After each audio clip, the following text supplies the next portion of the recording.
Welcome, dear subscribers and curious listeners of my channel.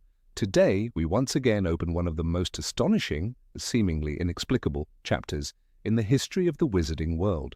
Why did Harry Potter, a teenager with average grades, a basic wand and no strategic genius, turn out to be the one who defeated the most powerful dark wizard of all time? Some joke that Harry had plot armor. Others credit magical luck. But what if luck isn't just a coincidence? What if it's the very thread that holds the entire saga together? Here are the true reasons why Harry Potter defeated Voldemort. Enjoy watching.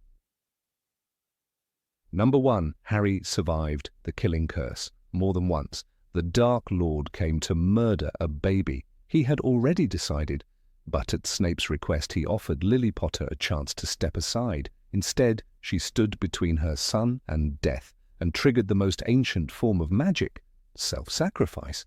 The Avada Kedavra curse rebounded off the child, and Voldemort was shattered, reduced to a shadow. Pure chance?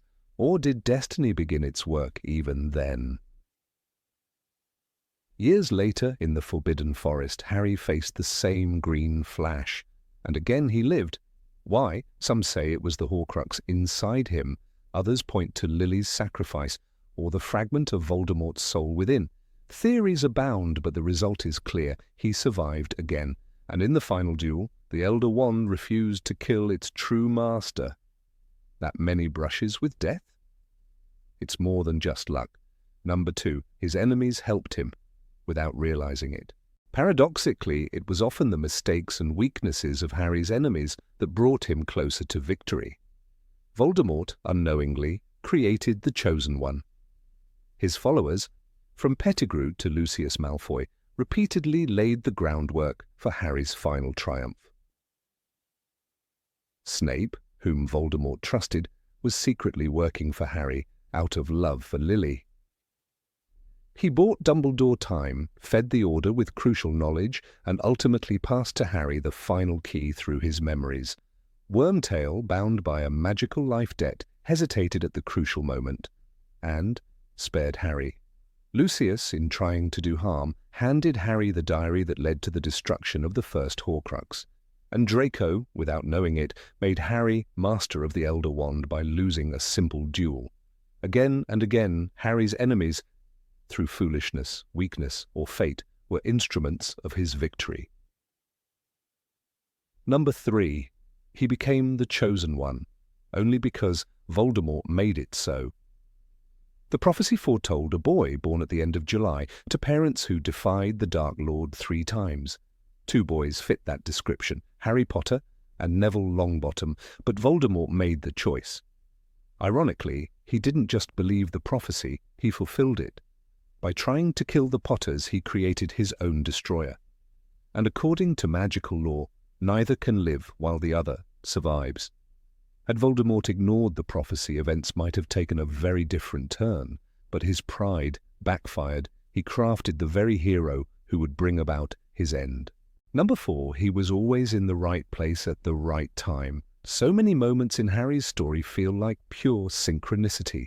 Coincidence or destiny? He stumbled upon the corridor just as Quirrell tried to steal the Philosopher's Stone, entered the Chamber of Secrets just in time to save Ginny, found Riddle's diary, which turned out to be a Horcrux, took Felix Felicis the night he needed Slughorn's memory, returned to Hogwarts at the precise hour of the final battle, walked into the Forbidden Forest at the one moment it truly mattered. Again and again, Harry was in the heart of history. He didn't seek it, it found him. Some call it coincidence, others call it fate. Number 5. He gathered all the Deathly Hallows, effortlessly. Thousands of wizards dreamed of finding them. No one succeeded in claiming even 2. But Harry? He simply happened to be the right person at the right time. The invisibility cloak was a family heirloom. The resurrection stone was hidden inside the snitch Dumbledore left him. And the Elder Wand, he won it through a chain of disarmings he never even understood. He didn't pursue them. He didn't fully grasp their power, but when the moment came, he held all 3 hallows. Not skill, not brilliance, but luck. and it gave him a decisive edge over Voldemort, who chased only the wand, not knowing it already answered to Harry. Number 6. Harry's greatest luck was his friends. No wizard defeats evil alone, and Harry, more than anyone, proved that. Hermione, with her astonishing intellect, books, logic, and resolve, saved him time and time again. Without her, they'd never have solved riddles, brewed potions, or survived. Ron, loyal, brave, willing to fight even in the darkest moments, he destroyed a Horcrux when it mattered most, and returned when all seemed lost. Dumbledore, brilliant and stubborn, guided Harry even beyond the grave, through his will, hints, memories, and intentions. He left the boy a map to war, keys to secrets, and tools to fight. Snape, dark and tragic, paid for love with his entire life. Without his sacrifice, Harry never would have learned the truth, and could not have won. And beyond them, the Order of the Phoenix, McGonagall, Lupin, Tonks, Ginny, Neville. Their actions, their love, and their sacrifices were the very foundation of Harry's victory. Number 7, protected by the love and sacrifice of others. Lily Potter's love was the first shield Harry ever knew. She stood between her son and death, unarmed, and chose to die. That choice cast a protection no dark magic could touch. "He couldn't touch me," Harry told Dumbledore in Philosopher's Stone, confused but alive. That love soaked into his very blood. It lived inside him. Dumbledore knew it. That's why Harry had to stay with Petunia, not for comfort, for survival. The same ancient magic lingered as long as Harry called Privet Drive home. Years later, Harry returned that love in the Forbidden Forest. He walked to death, heart steady, no wand raised. "I'm ready to die," he whispered, and like Lily, he chose sacrifice. That choice didn't just save him, it saved everyone. Voldemort's spells lost power. His followers hesitated. No one understood why. But something had shifted. "It was your sacrifice," Dumbledore explained in King's Cross. That echo of Lily's love spread to all who stood behind Harry, and in that moment the boy became the shield. Number 8. Voldemort's arrogance made him vulnerable. Voldemort believed he was untouchable. He split his soul into 7 parts and called it victory. He mocked death, mocked Dumbledore, and dismissed love as weakness. "There is nothing worse than death," he once told Harry. But Harry knew better. That belief, that blindness, cost Voldemort everything. He never imagined anyone could find his Horcruxes. He left the diary with Lucius. He hid the ring in his grandfather's shack. He placed the locket in a cave guarded by riddles, not people. He thought cleverness could replace caution, and he never once looked back to see if anyone was following. When he used Harry's blood to restore himself, he believed he was sealing his immortality. "Now I can touch you," he whispered, his fingers closing around Harry's chin. But he didn't realize what he had done. He tied Harry's life to Lily's sacrifice once more, not weakened it. That mistake gave Harry the protection he needed in the forest. Voldemort ignored magic he didn't understand, old, selfless, sacred magic. He dismissed it as folklore. And while he obsessed over elder wands and ancient curses, Harry walked straight into death and came back. Because arrogance sees only forward, it never looks within. Number 9. Intuition and courage over knowledge. Harry didn't always have the answer, but he had instinct. When he faced the dragons in the Triwizard Tournament, no one told him to summon his broom. No book taught him that. He just knew. "Accio Firebolt," he shouted, and it worked. When he dove into the lake, he brought up not just Ron, but also Gabrielle. "I couldn't just leave her," he said. It wasn't logic, it was heart. The judges called it foolish. Dumbledore called it noble. His instincts guided him all the way to the Forbidden Forest. He knew he had to die. No one told him. No prophecies spelled it out. He felt it. And he walked straight into death, holding the snitch, whispering, "I am about to die." He didn't ask for backup, didn't hesitate. That single act, going without resistance, destroyed the Horcrux inside him. "Does it hurt?" he asked Dumbledore, lying in the white train station between life and death. "Not at all," came the answer. He had trusted the feeling, and it had saved everyone. Voldemort never understood that kind of bravery. He planned, schemed, manipulated. He didn't believe in instinct, and that made him blind. Harry, on the other hand, listened to the silence, to the ache in his chest, to the voice that said, "Do this now." It was messy, risky, often terrifying, but it worked, because courage, real courage, isn't found in books or strategy. It's found in the moment you step forward when no one else will. Number 10. Harry's wand had a will of its own. Harry's wand was never just wood and phoenix feather. It chose him, and when the time came, it protected him, even when no spell had been spoken. In the graveyard, Goblet of Fire, Voldemort cast the killing curse. Harry raised his wand, their spells collided, gold light burst between them. Priori incantatem, Dumbledore explained later.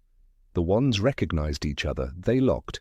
Harry saw his parents, Cedric, even Bertha Jorkins emerge from Voldemort's wand. "Hold on, Harry," James whispered. And Harry did, just long enough to grab the portkey and escape. That should have been a one-time miracle.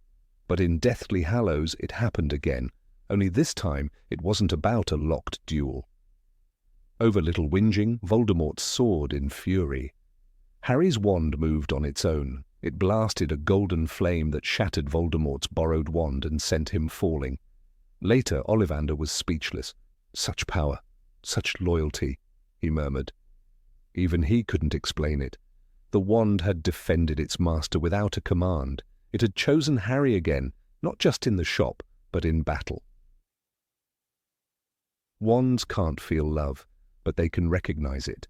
Harry's wand was made with a feather from Fawkes, the same phoenix whose tears healed his wounds, whose song gave him strength. That shared bond ran deep, and in the face of Voldemort's hatred, the wand chose to protect life. It wasn't just a tool, it was a guardian, one that turned the tide when spells alone weren't enough. Number 11, he was underestimated and overlooked. Voldemort never truly believed Harry was dangerous. He saw him as lucky, as a boy protected by others. "He's just a child," he said in Deathly Hallows, dismissing the idea that Harry could destroy his Horcruxes.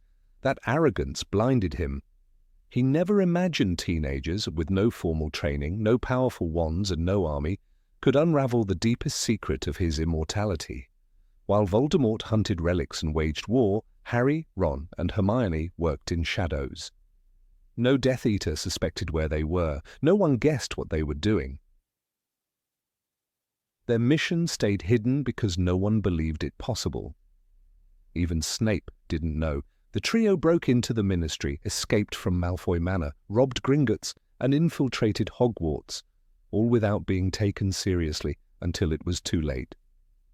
When they destroyed the locket, then the cup, then Nagini, it was already the end. Voldemort realized too late what Harry had been doing all along. "He knows! He knows about the Horcruxes!" he whispered in horror. That moment, that shiver of fear, came only because he had ignored the threat for too long.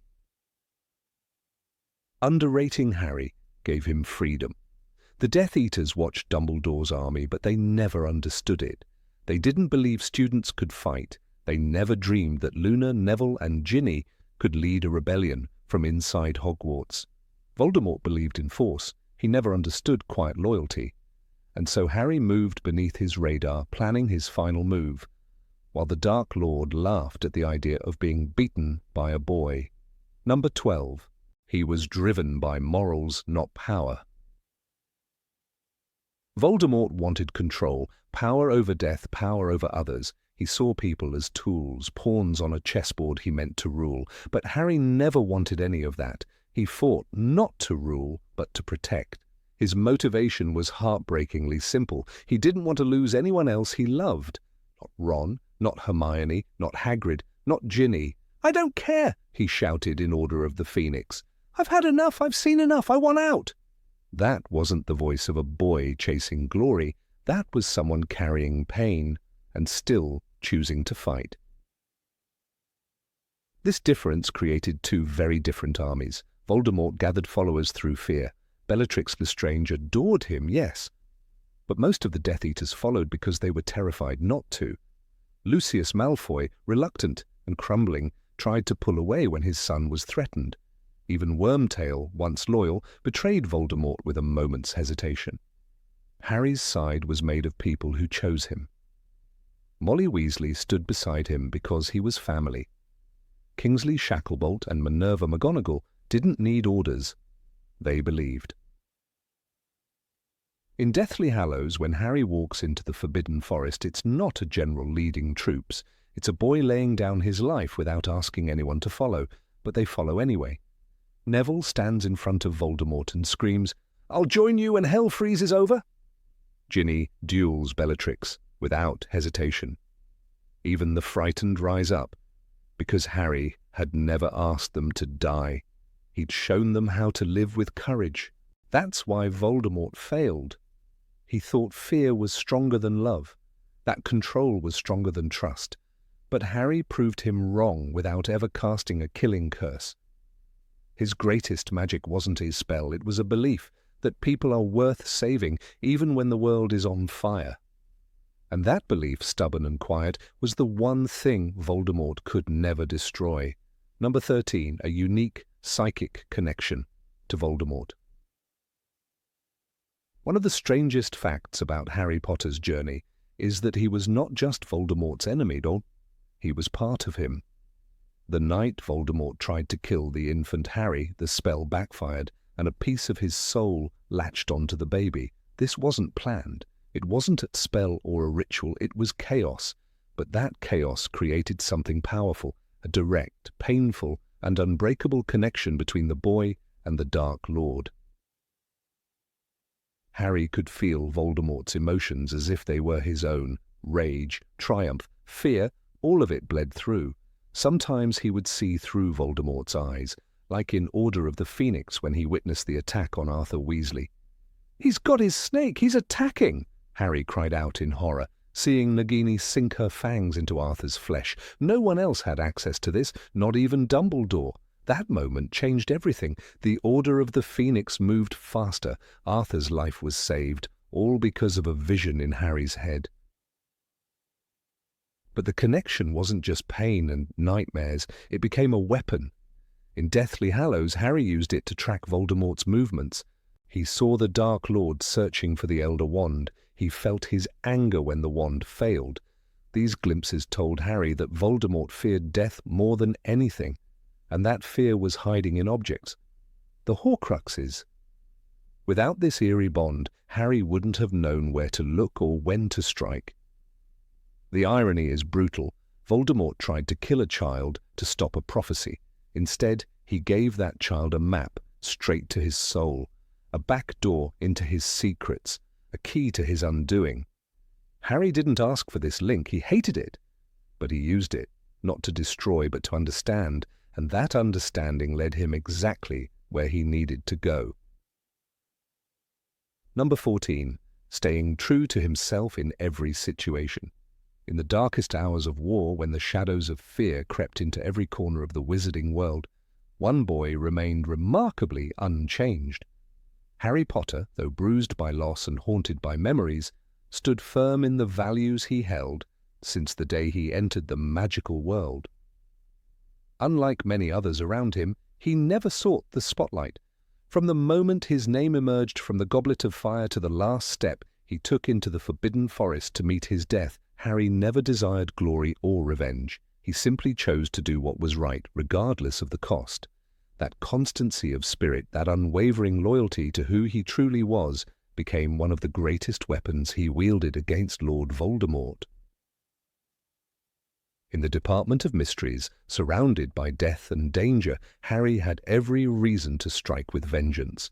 He believed Sirius Black had been taken from him, lured into a trap, and it nearly broke him. But even in that pain, Harry didn't lash out blindly. He didn't try to punish Kreacher, who had played a role in the tragedy. He didn't curse Bellatrix Lestrange with an unforgivable curse until she taunted him about Sirius's death, and even then his Cruciatus curse failed because, as Bellatrix herself noted, you need to really hate to do it properly.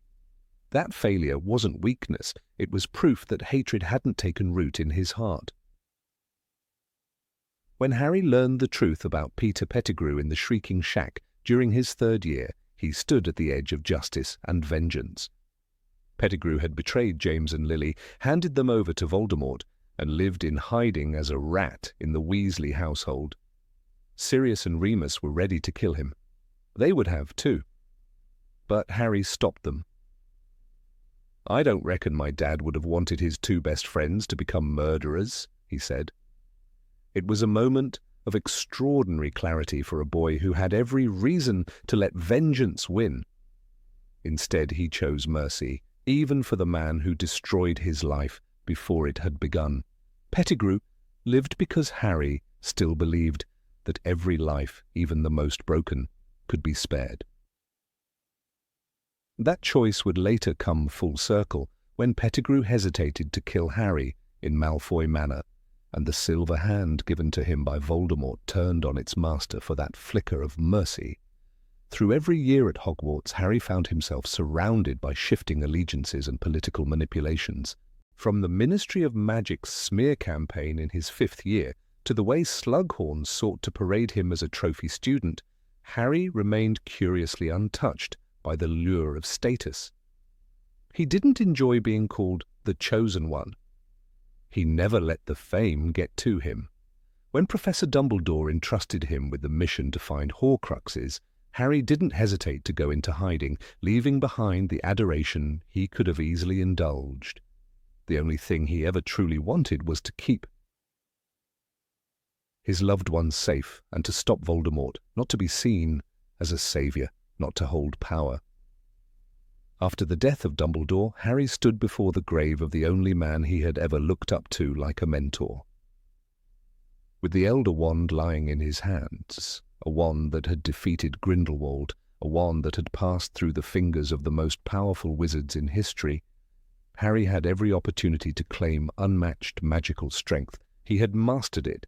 It answered to him, and yet he refused to keep it. "I'm putting the Elder Wand back," he told Ron and Hermione. "If I die a natural death like Ignotus, its power will be broken, won't it?" There was no greed in him, no hunger for supremacy, just a desire to end the cycle of violence. That moment defined him as much as any battle. Even during the final confrontation in the Great Hall, when Voldemort stood before him, armed with deadly spells and brimming with hatred, Harry did not attack in blind fury. He gave Voldemort a chance to feel remorse.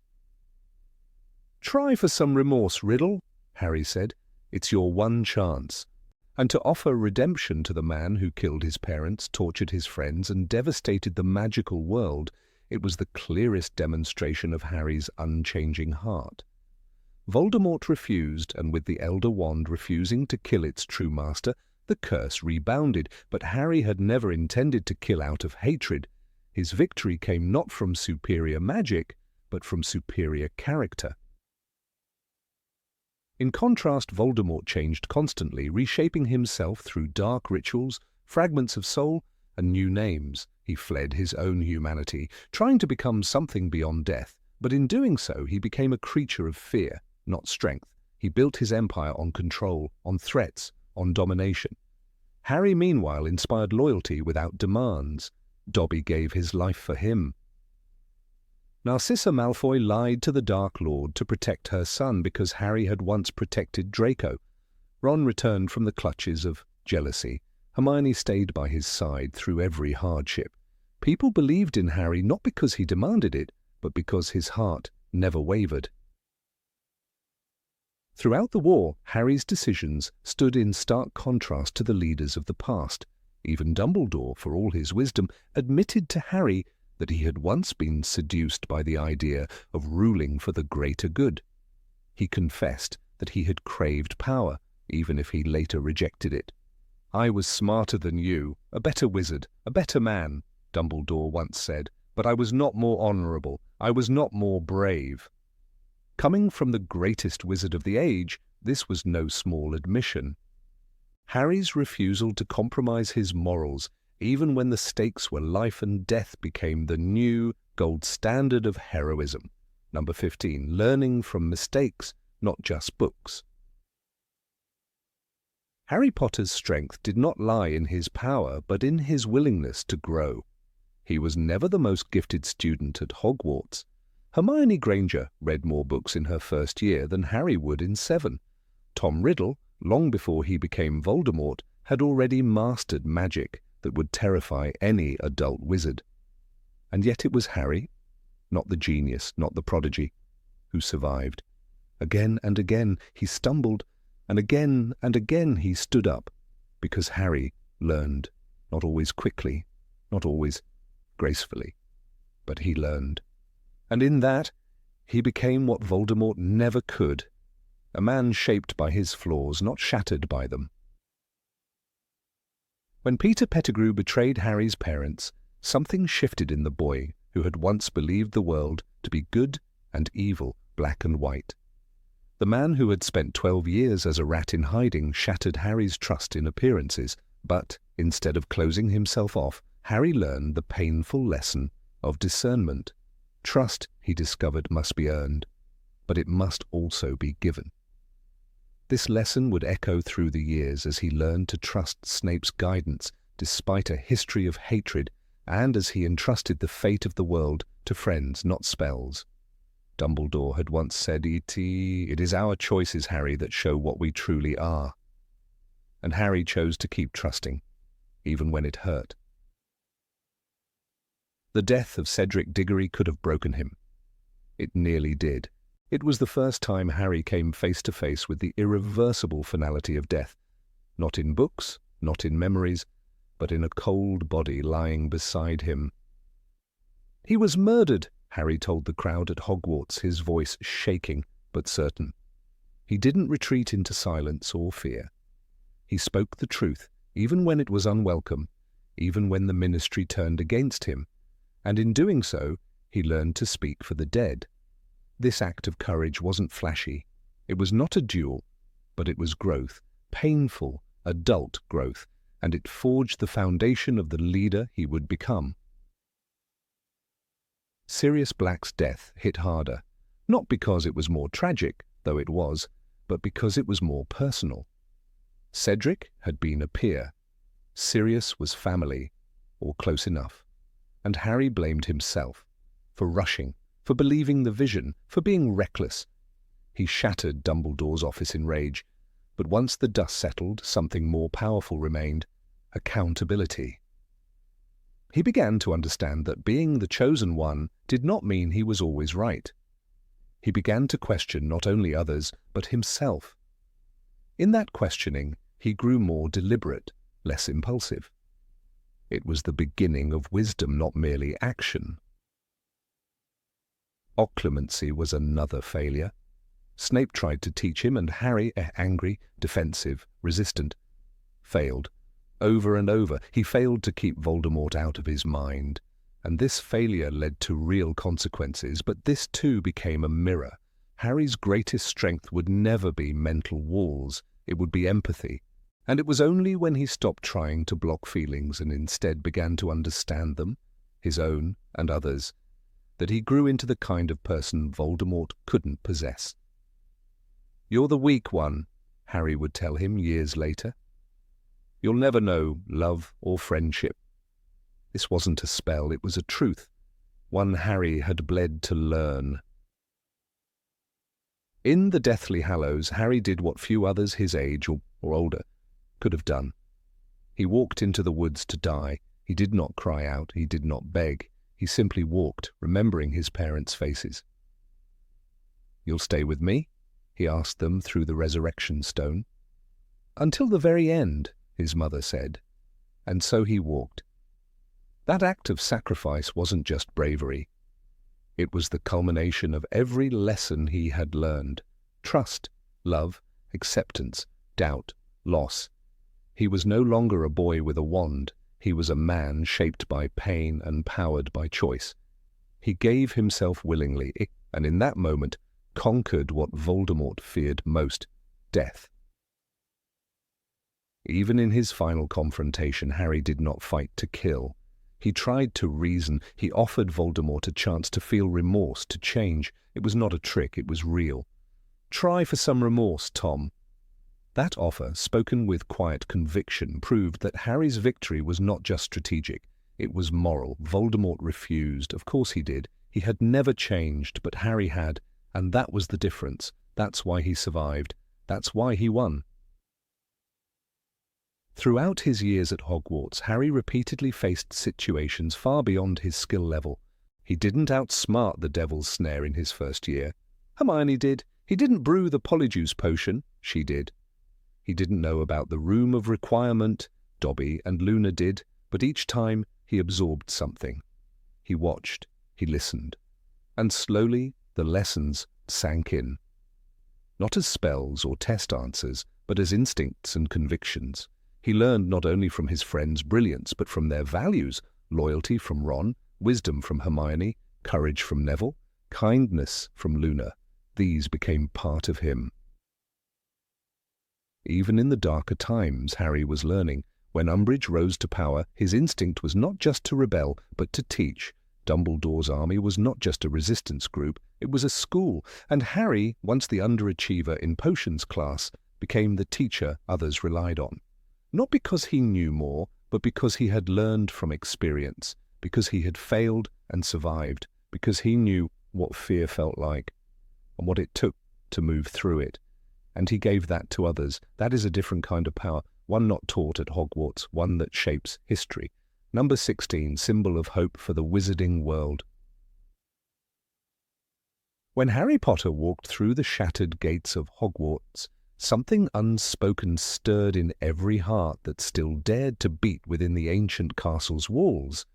For those trembling under the iron grip of the Carrows, for those hiding in shadowed corridors or held prisoner in their own classrooms, it was as if dawn had broken at last. This wasn't just the return of a boy. This was the return of a belief. A spark reignited in the darkness. Harry wasn't merely a young man with a wand. He was the thread holding together the unraveling hope of the magical world. He didn't carry an army, nor did he command political power. Yet, when his presence filled the Great Hall once more, wands were raised, not in fear, but in defiance. His victory over Voldemort was never meant to be his alone. It began long before that final duel. From the very moment he survived the killing curse as a baby, a whisper ran through the wizarding world: Voldemort could be beaten. That whisper became a legend. And though Harry never asked for that legacy, it became the foundation on which an entire movement of resistance was built. When the Order of the Phoenix reassembled, when Dumbledore's army emerged in the Room of Requirement, when Neville Longbottom stood in front of the Dark Lord himself, all of it was because the name Harry Potter meant something beyond a person. It meant possibility. Even as Voldemort's forces seized control, first the Ministry, then the school, hope lingered in corners they couldn't reach. It hid in enchanted radios broadcasting tales of resistance, in carved graffiti that read, Dumbledore's army, still recruiting, and in the hearts of those like Luna Lovegood, who, despite being tortured and imprisoned, never surrendered her light. None of them had seen Harry in months. Most had no idea where he was, but the idea of him never vanished. That was what Voldemort could never understand. You can kill a person, but a symbol, a belief, that lives on. When the Snatchers hunted Muggleborns and spread fear like wildfire, when friends like Dean Thomas went into hiding, they held onto a single thread of comfort. Harry was still out there. He hadn't stopped. He hadn't given up. The symbol he had become was a beacon to those wandering in the fog of fear. It reminded them that resistance wasn't foolish, that courage wasn't extinct.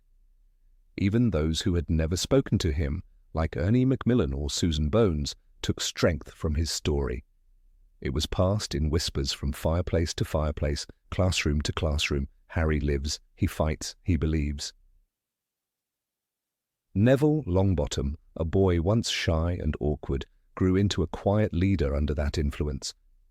As the school fell into darkness under the Carrows, Neville held the line. He didn't do it alone. Seamus Finnegan, Ginny Weasley, Luna Lovegood, they all carried the weight of the symbol Harry had become.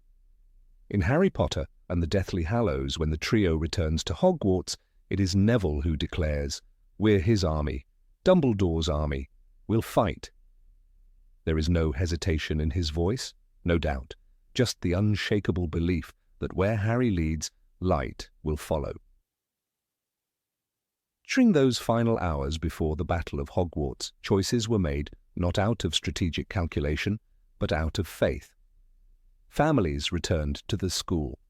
Teachers stood their ground. Even the most reluctant students stayed. Why? Because Harry had come back. The boy who lived not only in body but in the hearts of those who refused to bow. When he arrived, the room of requirement filled instantly. The moment he stepped into the chaos, people moved instinctively toward him, not because he ordered them, but because they believed in him. He had become the living embodiment of hope. There was no spell more powerful than that. Voldemort could twist minds, control actions, and even tear apart souls, but he could never make people believe in him. He ruled through fear. Harry led through belief. The final battle wasn't won in a flash of green light or the snap of a wand. It was won in the eyes of those who chose to stand. It was won when Minerva McGonagall, worn but fierce, took up her wand and said, "Hogwarts is threatened." It was won when Molly Weasley, driven by grief and love, fought Bellatrix Lestrange to protect her daughter. It was won when students and centaurs, house elves and ghosts all took their place on the battlefield. Harry's role was not just as the one to destroy the Horcruxes. It was as the one who proved again and again that love is stronger than death, that sacrifice has meaning, and that goodness can survive even the darkest winter. His refusal to let Draco Malfoy fall to death in the room of requirement, that mattered. His insistence that Snape's memory be understood, that even an enemy might carry sorrow and redemption, that mattered. He lived what others only preached. And when he walked willingly into the Forbidden Forest to die, he didn't go as a martyr but as a protector. He trusted that by dying he would give others the strength to live. "Does it hurt?" he asks in Deathly Hallows. "Dying? Not at all," says Dumbledore. "Quicker and easier than falling asleep." But even in that limbo between life and death, Harry chooses to return. Why? Because his fight was never about personal glory. It was about the people who stood behind him, who believed in him, who had kept the flame of hope burning long after logic said it should have gone out. Number 17. His story was about love, not magic. Harry Potter was never meant to be the most powerful wizard. He was never the most brilliant student at Hogwarts. He wasn't the strongest, the most talented, or the most cunning. In a world where magic could reshape time and death itself, it is striking that his greatest weapon wasn't a spell, a potion, or even the Elder Wand. It was love. That unshakable, ever-present force that shaped every step of his journey. The story may have been dressed in magic, but its soul was built on something deeper. Love saved Harry from the very beginning, and love brought Voldemort to his knees in the end.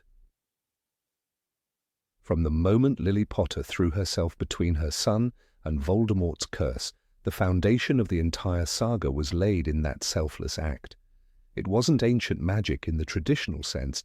It was older and stronger than anything taught at Hogwarts. As Dumbledore explained, to have been loved so deeply, even though the person who loved us is gone, will give us some protection forever. Voldemort never understood this kind of power. He couldn't because he had long since mutilated the part of himself capable of it. That blindness became his downfall. Harry's survival was not just a plot convenience or a twist of fate. It was love, distilled into an invisible shield, stronger than any spell. That protection flowed through his veins, not just as blood, but as a legacy. And it stayed with him, not just because of his mother's sacrifice, but because Harry chose to carry that same love into every corner of his life. He didn't just live because he was loved, he lived to love in return. That distinction, though subtle, meant everything. Throughout his years at Hogwarts, Harry faced tests that had nothing to do with magic. Loyalty, friendship, forgiveness, these weren't lessons he learned from books, but from the people who walked beside him. Ron's unwavering companionship, Hermione's fierce dedication, Hagrid's fatherly kindness, Lupin's quiet mentorship, all were bonds rooted in emotion, not power. When Sirius died, it wasn't rage that consumed Harry, it was grief, real and raw. When Cedric died, Harry didn't seek revenge, he wanted truth. His reactions to pain were never about dominance, they were about connection. Even his anger, at its core, was born from love. The Triwizard Tournament tested his magical abilities, but it also revealed the kind of person he was becoming. In the face of danger, Harry chose to help Fleur's sister and Cedric rather than race toward victory. He shared the cup with Cedric, he didn't try to steal the moment. In that moment, love guided him again, and that love did not disappear when Voldemort returned. It grew stronger. Because now, Harry knew what was at stake. Not just his own life, but the lives of those who trusted him. When Dumbledore died, it would have been easy for Harry to turn inward, to become consumed by the darkness that had claimed so many before him. But instead he honored Dumbledore's memory by continuing the mission, even when it felt impossible. He left the comfort of the known world, wandered through woods and ruins, driven not by power, but by purpose. He argued with Ron, struggled with doubt, and questioned everything.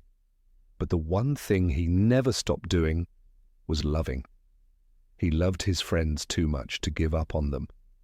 He loved the people they were trying to protect. Even when he had nothing but a tent and a broken wand, that love kept him moving forward. In the Battle of Hogwarts, Harry stood not as a soldier but as a symbol. He wasn't commanding armies or casting grand spells. He was there because he loved the school, the teachers, the students. He was there because of Fred and George's laughter, Neville's courage, Luna's strange and beautiful soul. He was there because love had built that castle around him, brick by emotional brick, and he could not abandon it, not when it needed him the most. And then came the moment that changed everything. The forest, the walk into death. Harry didn't hesitate because he was brave in the way warriors are brave. He hesitated because he was human, and yet he still went. He offered himself not out of pride or strategy, but because he could not let others die in his place. His death was not an act of magic, but an act of love, one that mirrored his mother's and one that repeated the ancient protection she had given him. When he dropped the resurrection stone in the woods, he let go of everything, not because he wanted to win, but because he wanted them to live. Even after returning from death, Harry did not seek power.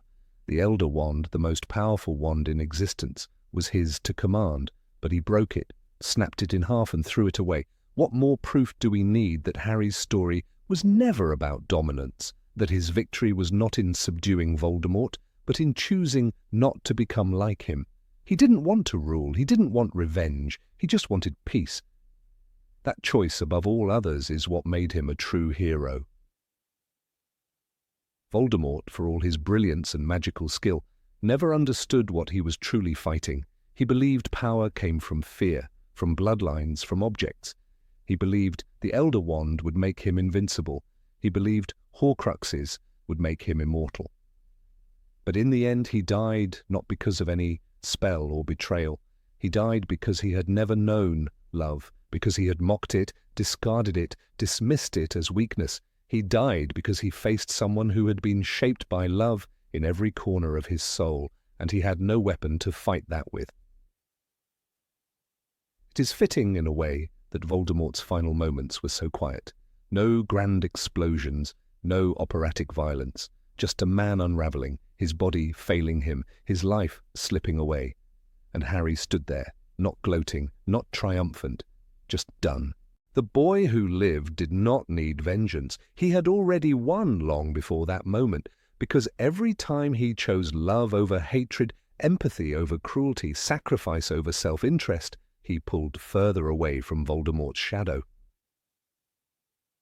We see it in how he treated Draco Malfoy. He could have let Draco die in the Room of Requirement.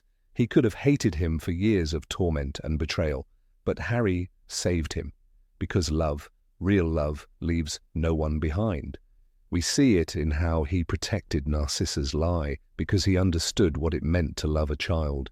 We see it in how he forgave Kreacher, how he spoke kindly to Dobby, how he mourned for Snape once he knew the truth. Even Snape, the most complicated of them all, was a vessel of love. His entire life was shaped by it. Not romantic love in its purest form, but something messier, more tragic. And yet it mattered. After all this time, always.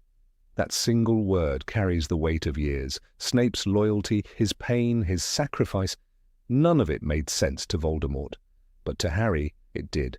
Because Harry understood what it meant to hurt out of love, to bleed for it, to die for it.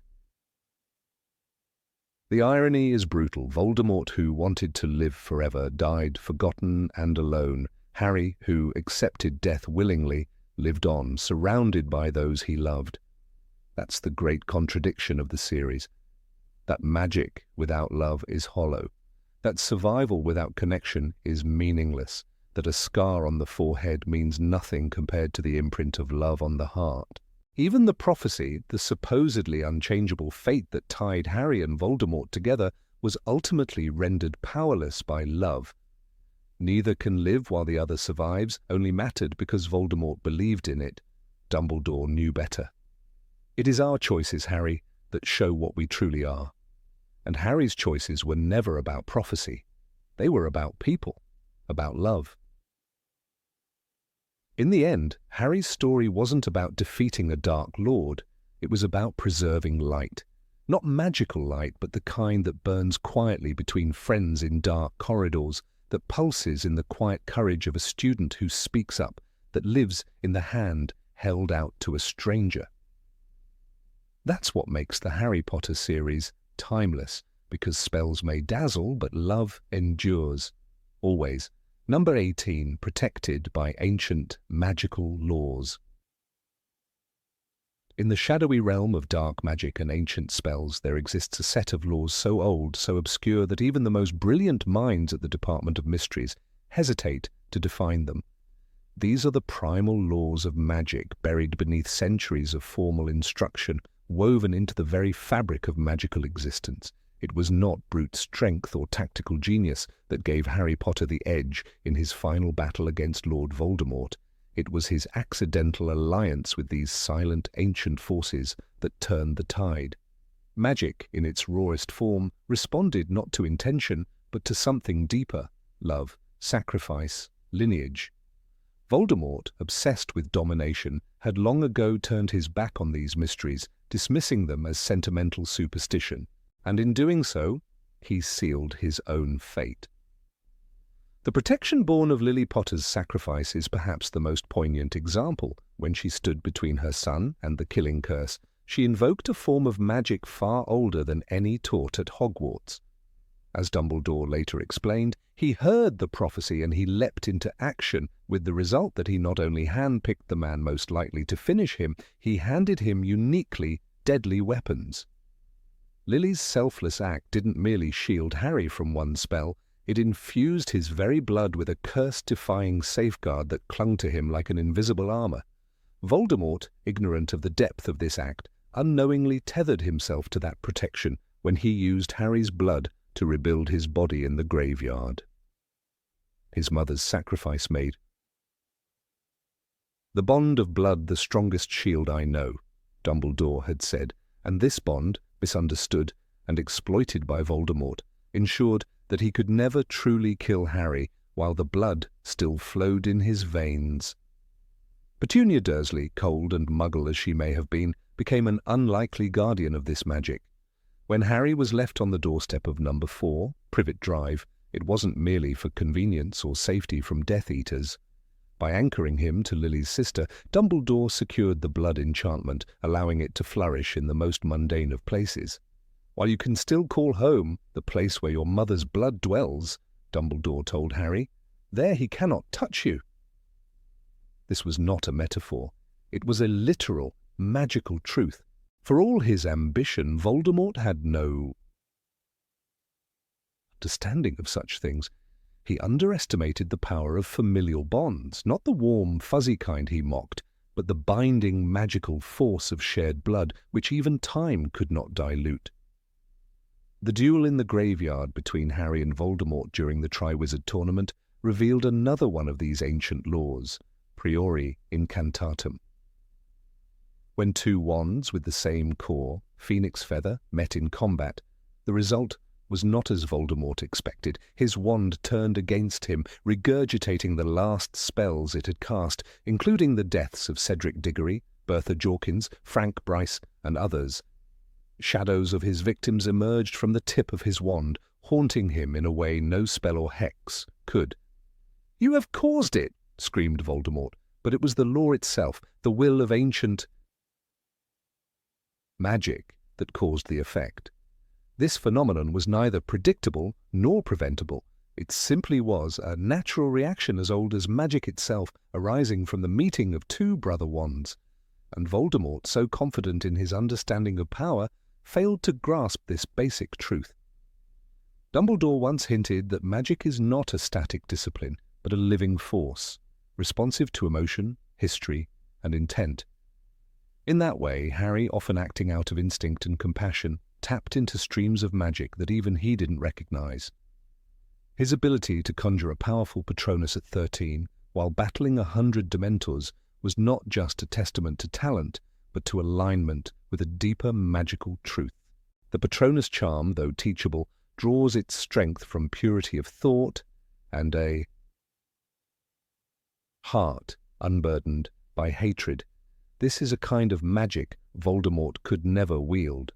You are protected, in short, by your ability to love, Dumbledore said. That love connected Harry not just to people, but to the very essence of protective magic, which reacted violently to Voldemort's twisted intentions.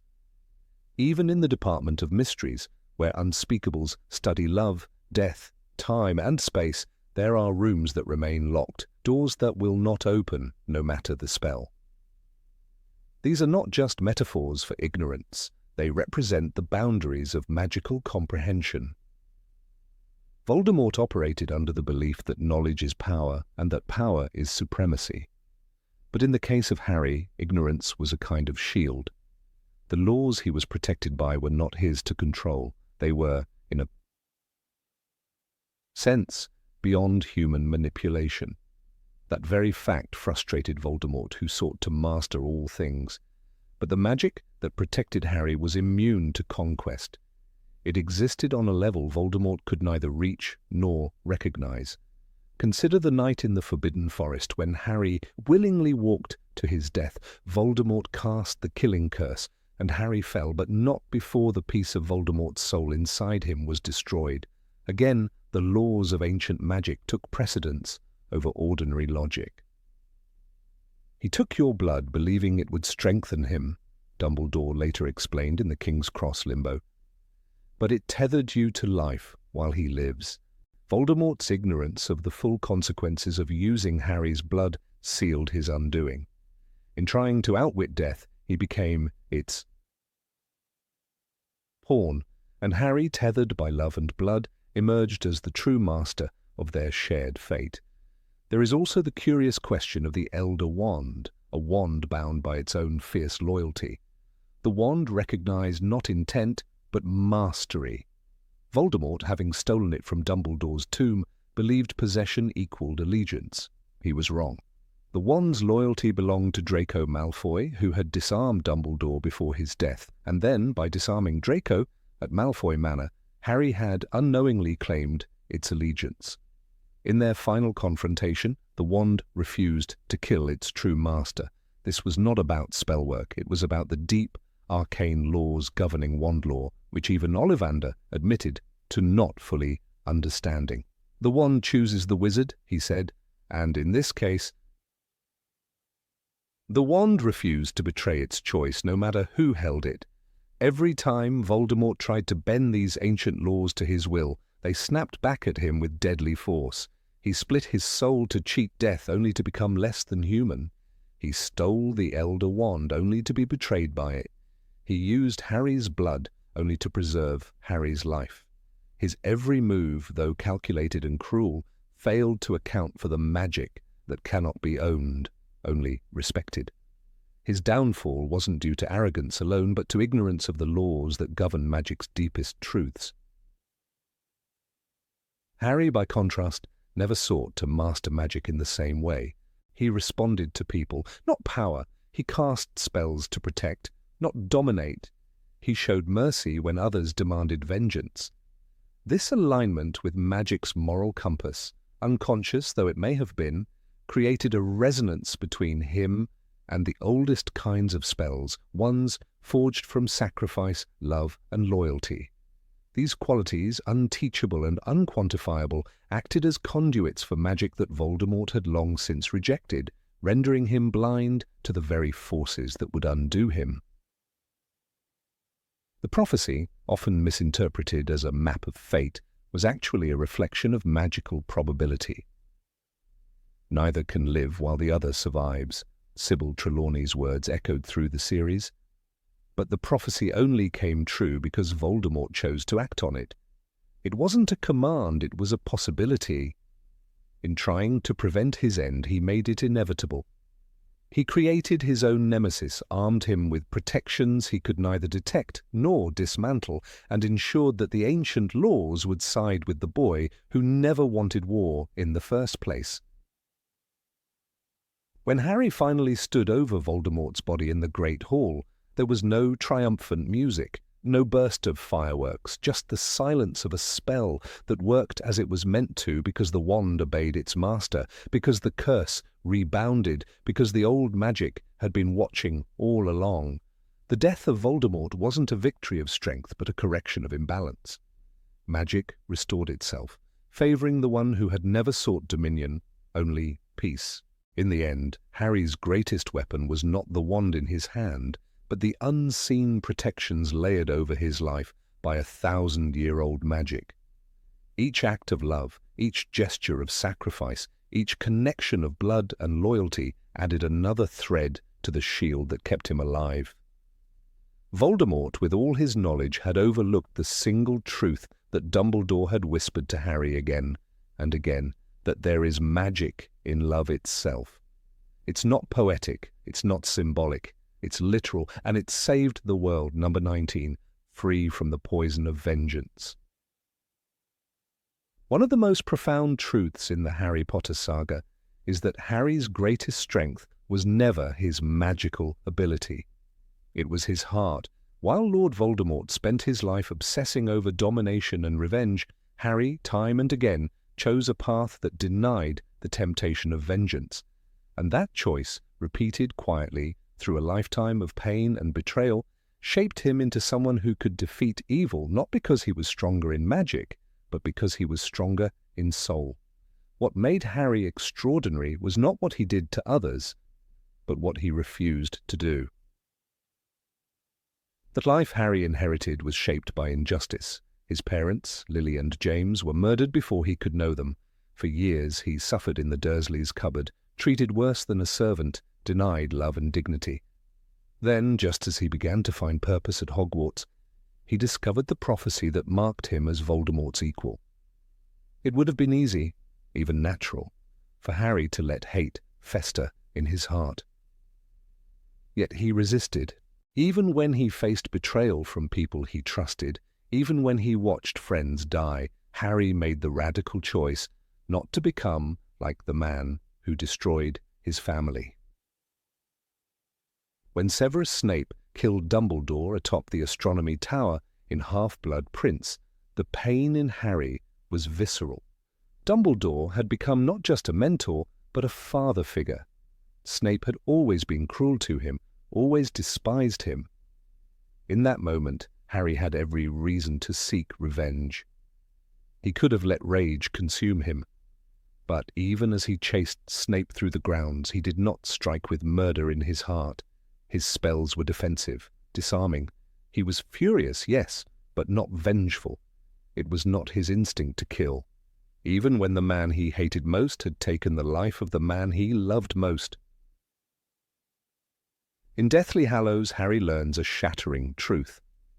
Snape was loyal to Dumbledore all along. He had loved Lily Evans, Harry's mother, and protected Harry at great personal cost. In the shrieking shack as Snape lay dying, Harry did not lash out. He listened. He witnessed the broken remnants of a man who had lived in silent agony. That moment could have gone very differently had Harry chosen revenge over understanding. But he didn't. That choice, to show compassion, not cruelty, kept him human. It kept him free. The same mercy was visible when Harry encountered Draco Malfoy in Malfoy Manor. Harry had every reason to hate Draco. Draco had tried to kill Dumbledore. He mocked Harry throughout their time at school, supported Voldemort's cause, and let Death Eaters into Hogwarts. In the manor, with Hermione tortured in the next room and Harry held prisoner, he might have struck Draco down given the chance, but he didn't. He stunned, disarmed, evaded. He never sought vengeance. Later, during the Battle of Hogwarts, when he saved Draco from the fiendfire in the Room of Requirement, it was a moment of pure moral clarity. "That's twice you've saved my life now," Draco mumbled. It mattered. It was a victory, not of spell work, but of character. Perhaps the most astonishing example of Harry's resistance to vengeance was with Peter Pettigrew, the man who betrayed James and Lily, who handed them over to Voldemort, who destroyed everything Harry should have had. Harry learned the truth in the shrieking shack during Prisoner of Azkaban. He had Pettigrew cornered. He had the means to end him, but he didn't. "I don't reckon my dad would have wanted his best friends to become killers," Harry said. Instead, he let Pettigrew live, even knowing he might escape, even knowing he might harm others. This wasn't naivety. It was principle. Harry would not become the thing he hated. That decision would echo through time. Years later, during the final battle, when Pettigrew's silver hand turned against him and strangled him to death for hesitating to kill Harry, it was not Voldemort's curse that killed him. It was the weight of a mercy he didn't deserve, a debt Harry never should have offered.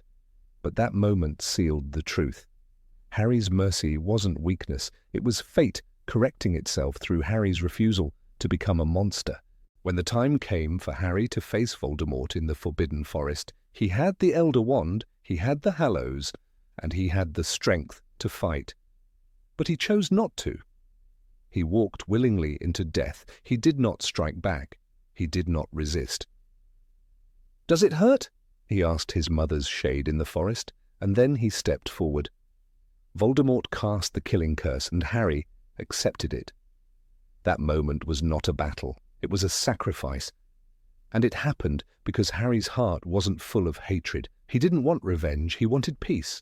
He wanted the war to end. This internal difference between Harry and Voldemort was everything.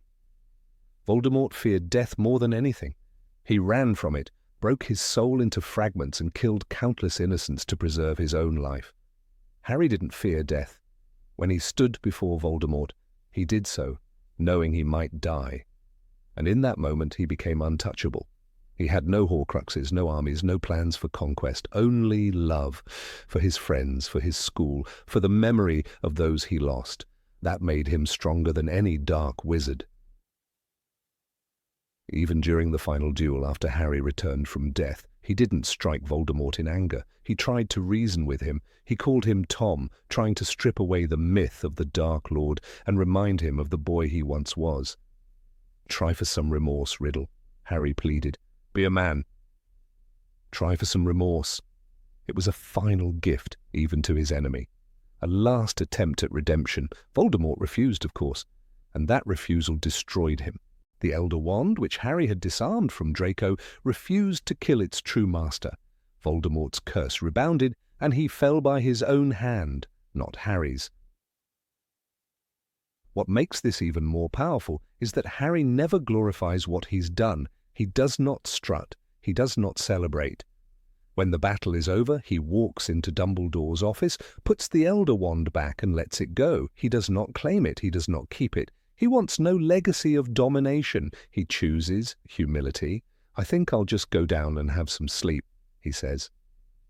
In the ruins of war, he seeks rest, not revenge. That is the true end of the war.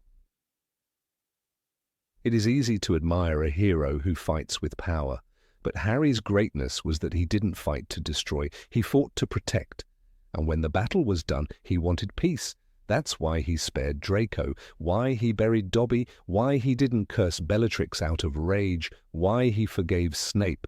Again and again, Harry chose the harder path, not because it was safe or even wise, but because it was right. This wasn't just moral strength, it was strategic. Voldemort's followers were bound by fear. They obeyed because they were terrified. Harry's allies followed him because they believed in him. That belief mattered. Neville stood up to Voldemort. Molly Weasley killed Bellatrix. The students of Hogwarts, from Hufflepuff to Ravenclaw, fought not because Harry demanded it, but because he inspired it. No one ever died for Voldemort willingly. People died for Harry because he gave them something to live for. Harry's refusal to pursue revenge gave him clarity. He saw people, even enemies, as human. He spared lives others would have ended. And in doing so, he freed himself from the cycle of violence. In the end, that is what destroyed Voldemort. Not the wand, not the spell, not the prophecy. It was the simple truth that Harry never wanted to be him, and so he never became him. That, above all, is why Harry Potter won.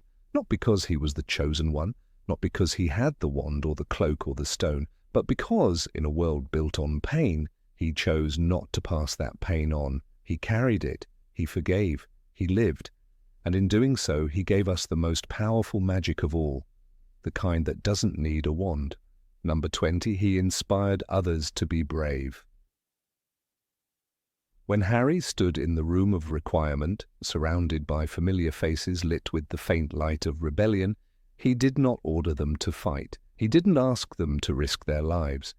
He simply stood there, honest and vulnerable, and told the truth, that Voldemort was back, that the world had changed, that no one was coming to save them. But more importantly, he reminded them that they still had a choice. "We are only as strong as we are united," he once read aloud in Dumbledore's words, but it was his presence that made those words real. His strength was not in commanding others, but in standing beside them, making their courage feel like their own. In 5th year, when Umbridge terrorized Hogwarts and the Ministry denied reality, it was Harry's raw defiance that sparked a silent revolution. Students didn't need a general. They needed someone to remind them they weren't crazy for believing the truth. Hermione proposed the idea of Dumbledore's army, but it was Harry they wanted to follow. Because he had faced Voldemort and survived, because he wasn't perfect, but he kept showing up. His lessons weren't polished. He stumbled through explanations and grim memories, but they listened, and they learned. "You're a really good teacher, Harry," said Cho Chang once, and the flicker of hope that crossed her face echoed in many others. When Ron hesitated, when the Horcrux twisted his thoughts and poisoned his mind, he still found his way back to Harry. Not because Harry begged him to, not because he had a grand speech prepared, but because deep inside Ron knew that if there was one person he could trust to do the right thing, even when no one watched, it was Harry. Their friendship, tested and bruised, was never about Harry being a leader. It was about his unshakable moral compass. Harry could be reckless, stubborn, even moody, but never cruel, never manipulative. He didn't need loyalty, he earned it. Luna Lovegood, with her distant gaze and ethereal calm, was often dismissed by others, but not by Harry. He treated her with the same dignity as Hermione or Ron. When she was taken by the Death Eaters, it was a wound felt by the whole DA. Not because she was powerful, but because she mattered. And she mattered because Harry had made her feel seen. It was like having friends, Luna would later say about the DA meetings. He gave her that, and in the end, she fought not because she was ordered to, but because someone like Harry had made her believe she had something worth fighting for. Neville Longbottom was once a clumsy boy who forgot passwords and melted cauldrons, but Harry always included him. He never laughed when Neville faltered, and Neville noticed. When the war reached its final crescendo, it was Neville who stood at the front, bloodied but unyielding, and pulled the sword of Gryffindor from the sorting hat. He didn't hesitate. He destroyed Nagini, the last Horcrux, because he had become the kind of person Harry always believed he could be. The kind of person who didn't wait for someone stronger to show up. Even those on the margins felt Harry's influence. Colin Creevey, once a wide-eyed boy trailing after him with a camera, sneaked back into Hogwarts during the final battle. He wasn't meant to fight, but he came anyway. And he died, not as a fanboy, but as a soldier, because Harry never pushed anyone away. He didn't create barriers between the brave and the meek. In his eyes, anyone who tried, anyone who stood up, belonged. That unspoken inclusion became the foundation of the resistance. Ginny Weasley had always been fierce, but under Harry's gaze, she burned brighter. He never tried to contain her fire, never treated her as someone to protect. He respected her independence. When they parted ways before the hunt for Horcruxes, she didn't beg him to stay. She kissed him and let him go. And when he was gone, she became a leader in her own right. She carried the torch of resistance at Hogwarts, keeping hope alive in corridors that reeked of fear.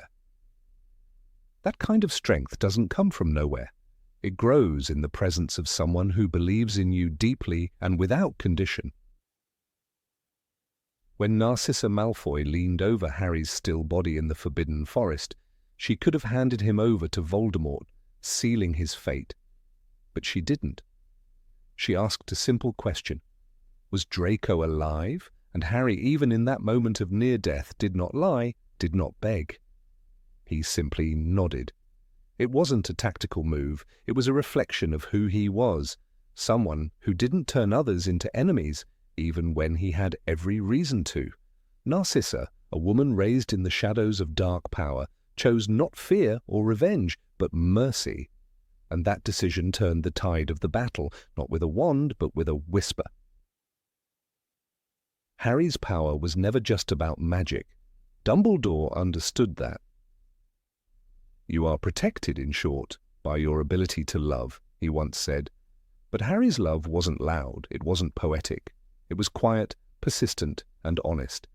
It was in how he listened when others dismissed, in how he stood up even when terrified, in how he refused to let the world harden him. He inspired not by speeches, but by example, and people followed him not because he demanded it, but because he gave them back to themselves. Even Draco Malfoy, shaped by pure-blood arrogance and familial fear, was affected. He never became a hero, but he didn't become a murderer either. In the room of requirement, with fire licking the walls, Harry saved him. Twice. Not because he was forgiven, not because he deserved it, but because Harry never believed in lost causes. And that choice, to spare, not strike, echoed in Draco's silence. He didn't thank Harry, he didn't switch sides, but he didn't fight for Voldemort again either. Sometimes inspiration is not about turning enemies into friends. Sometimes it's about stopping the cycle of hate. Aberforth Dumbledore, Albus's reclusive brother, had little faith in symbols or speeches, but even he opened the tunnel from the Hog's Head to the room of requirement. Even he watched as students poured in to take their stand. He may have scowled, may have muttered about foolish bravery, but he acted because he saw the spark in those who followed Harry, a spark too bright to ignore. Seamus Finnegan, once sceptical, became one of the DA's most loyal members. He was there when the walls of Hogwarts shook under the weight of war. He cast shield charms and stunners, stood side by side with Dean Thomas and Lavender Brown, and he did it not because he thought they'd win, but because Harry had made it worth trying. That's the thing about inspiration. It doesn't promise victory. It promises meaning, and in a world drowning in fear, meaning was the rarest magic of all. McGonagall, stern and unbending, always saw more in Harry than rules allowed. In the final hours, when she summoned the statues of Hogwarts and barked orders, it was not just duty, it was belief. Belief that Harry was the centre of something real. She didn't need a prophecy to tell her that. She had seen how students looked at him, how they stood taller when he entered a room. That's not power, that's presence. The truth is, Voldemort never understood any of this. He believed control came from fear, from dominance, from killing the loudest voice in the room. He killed Dumbledore, he broke the Ministry, he unleashed terror. But he couldn't break what Harry built because it wasn't built on fear. It was built on conscience, on the idea that everyone, even the smallest, had a choice to be brave. That kind of revolution doesn't die when a leader falls. It lives in the next hand that rises. And so when the final battle came and Harry stood once more before Voldemort, surrounded by friends, teachers, ghosts, and children, he wasn't alone. He never had been. He had created something the Dark Lord could never touch. Not with spells, not with curses, not with death. He had inspired a generation to believe that doing the right thing was still worth it, even when it cost everything, especially when it did. Number 21, he understood the cost of death. From the moment Harry Potter was left on the doorstep of the Dursleys' house, wrapped in a blanket and marked by the lightning scar on his forehead, he was set on a path defined not by glory, but by grief. The boy who lived did so without the comfort of parents, surrounded by people who not only failed to love him, but treated him as an unwanted burden. Even before Hogwarts, Harry had already learned that life is fragile, that love can be taken, and that the world is not fair. What set him apart wasn't his fame, it was his early understanding of loss. This shaped the very core of who he was, long before wands were drawn or curses cast. At 11, when he discovered the truth about his parents' death, it was not triumph he felt, it was absence. In the mirror of Erised, he didn't crave power or immortality. He simply wanted to see his family again. "I didn't see my parents die," Harry once admitted. "I heard them." That distinction is powerful. His relationship with death began not with witnessing it, but with hearing it echo in his mind for years. That echo became part of his identity, not something he could erase or run from. While other children dreamed of adventures, Harry dreamed of what had been taken from him too soon. Cedric Diggory's death during the Triwizard Tournament shattered any remaining illusion that the magical world was safe. One moment, Cedric stood beside him, alive and proud. The next, his lifeless body lay on the cold ground, discarded like an afterthought by Lord Voldemort. Harry was only 14. In that moment, he became not just a boy marked by death, but a boy who carried it. Cedric's name would never be forgotten by him. While the Ministry tried to bury the truth, Harry refused. "He was murdered!" he shouted. That refusal to let death be ignored or hidden marked him again, not as a victim, but as someone who would carry witness. The loss of Sirius Black was different. Sirius was more than a godfather. He was the only living tie Harry had to his parents. When Sirius fell through the veil at the Department of Mysteries, it wasn't just another death, it was a stolen future.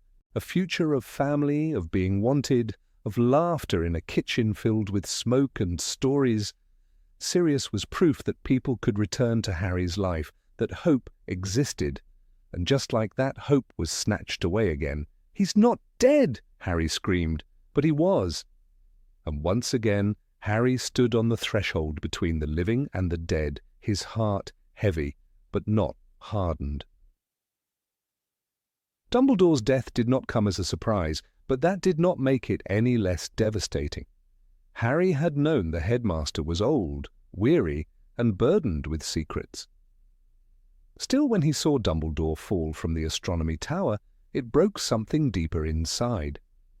The last and greatest of his protectors had died.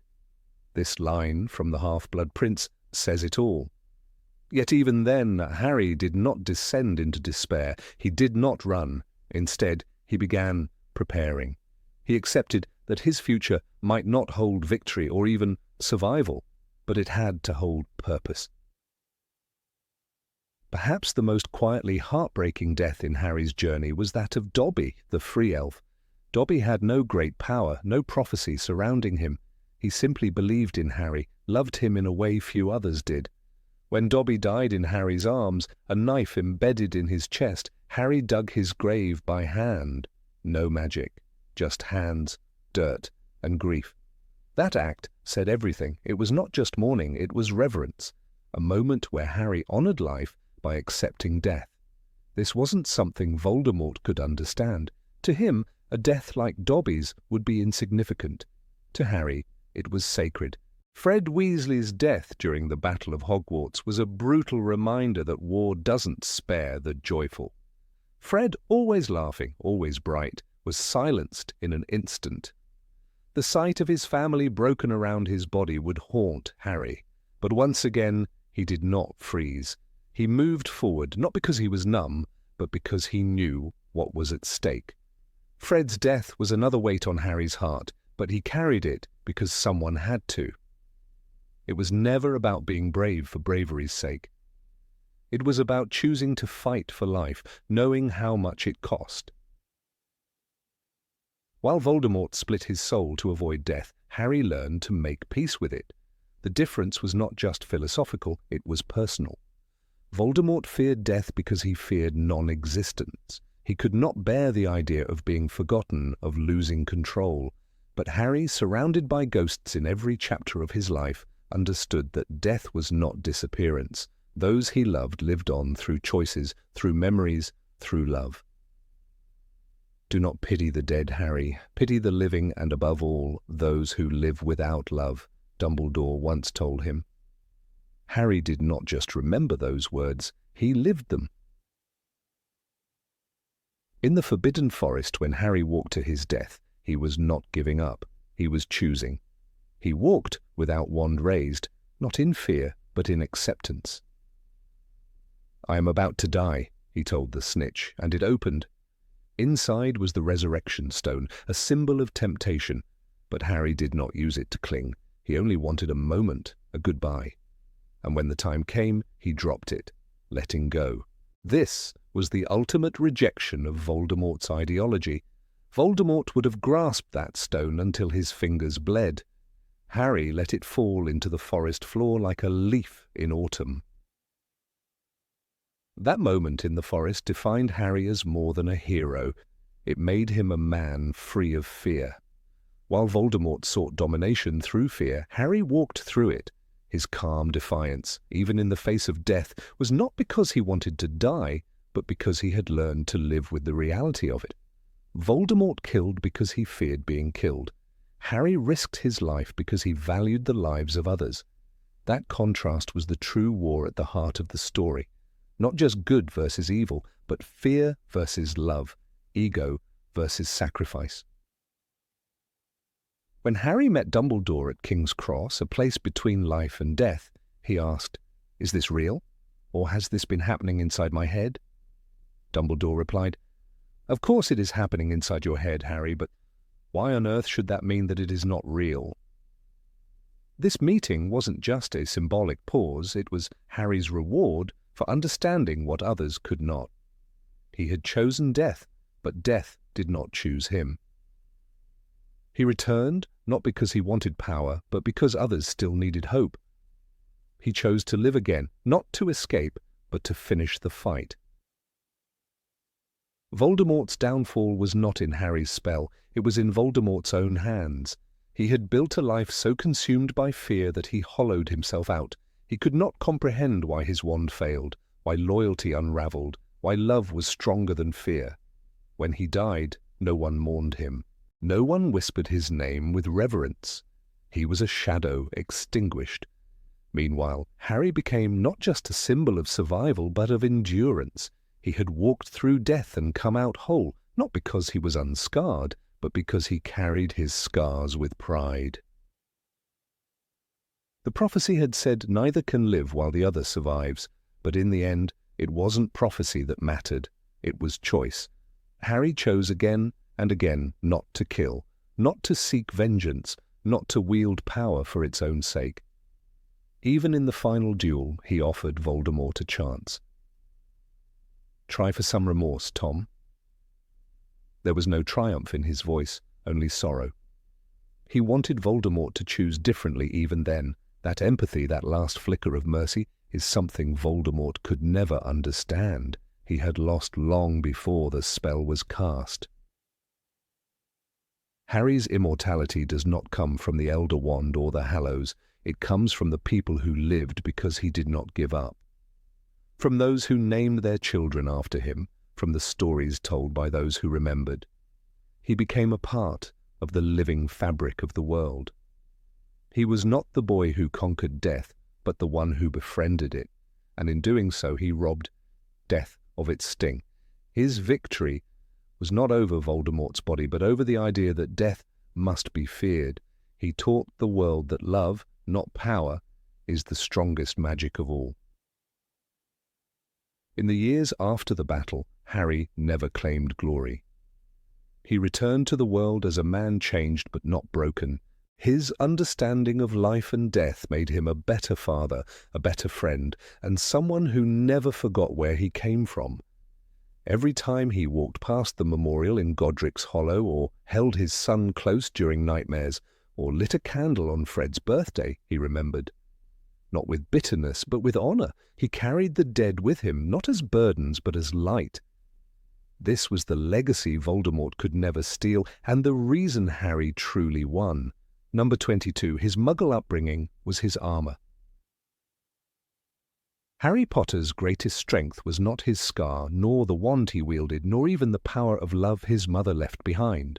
One of the reasons he ultimately defeated Lord Voldemort lay in something far less visible, often overlooked and rarely discussed. Harry Potter grew up in a world without magic, and that absence became his hidden weapon.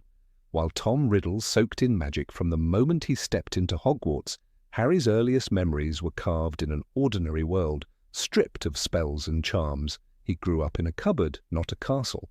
And strangely enough, that childhood, filled with injustice, cruelty, and a glaring lack of wonder, forged the very qualities that protected him from becoming the monster his enemy became.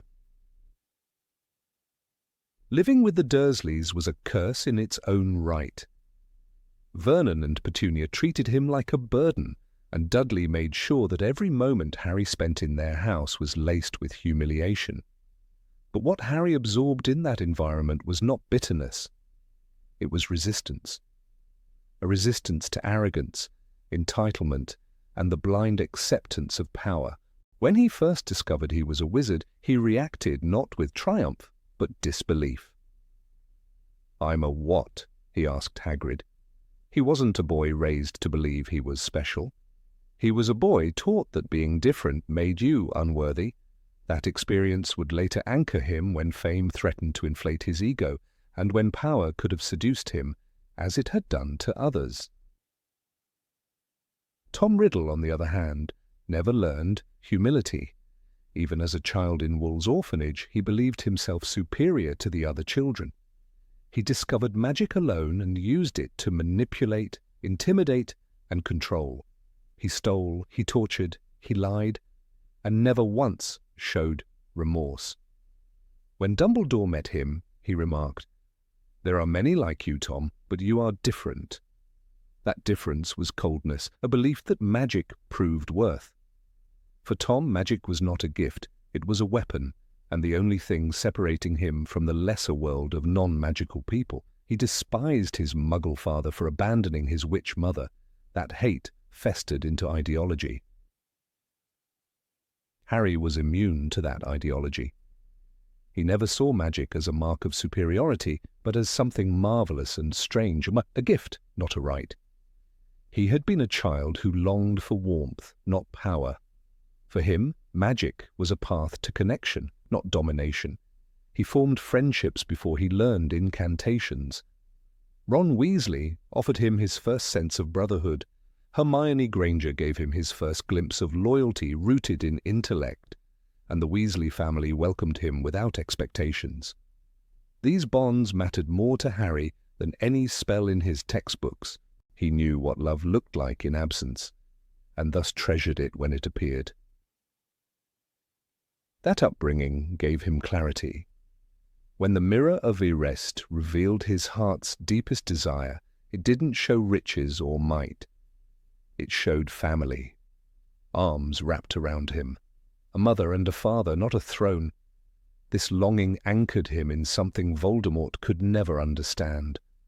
Voldemort saw love as weakness. In his words, there is no good and evil, there is only power.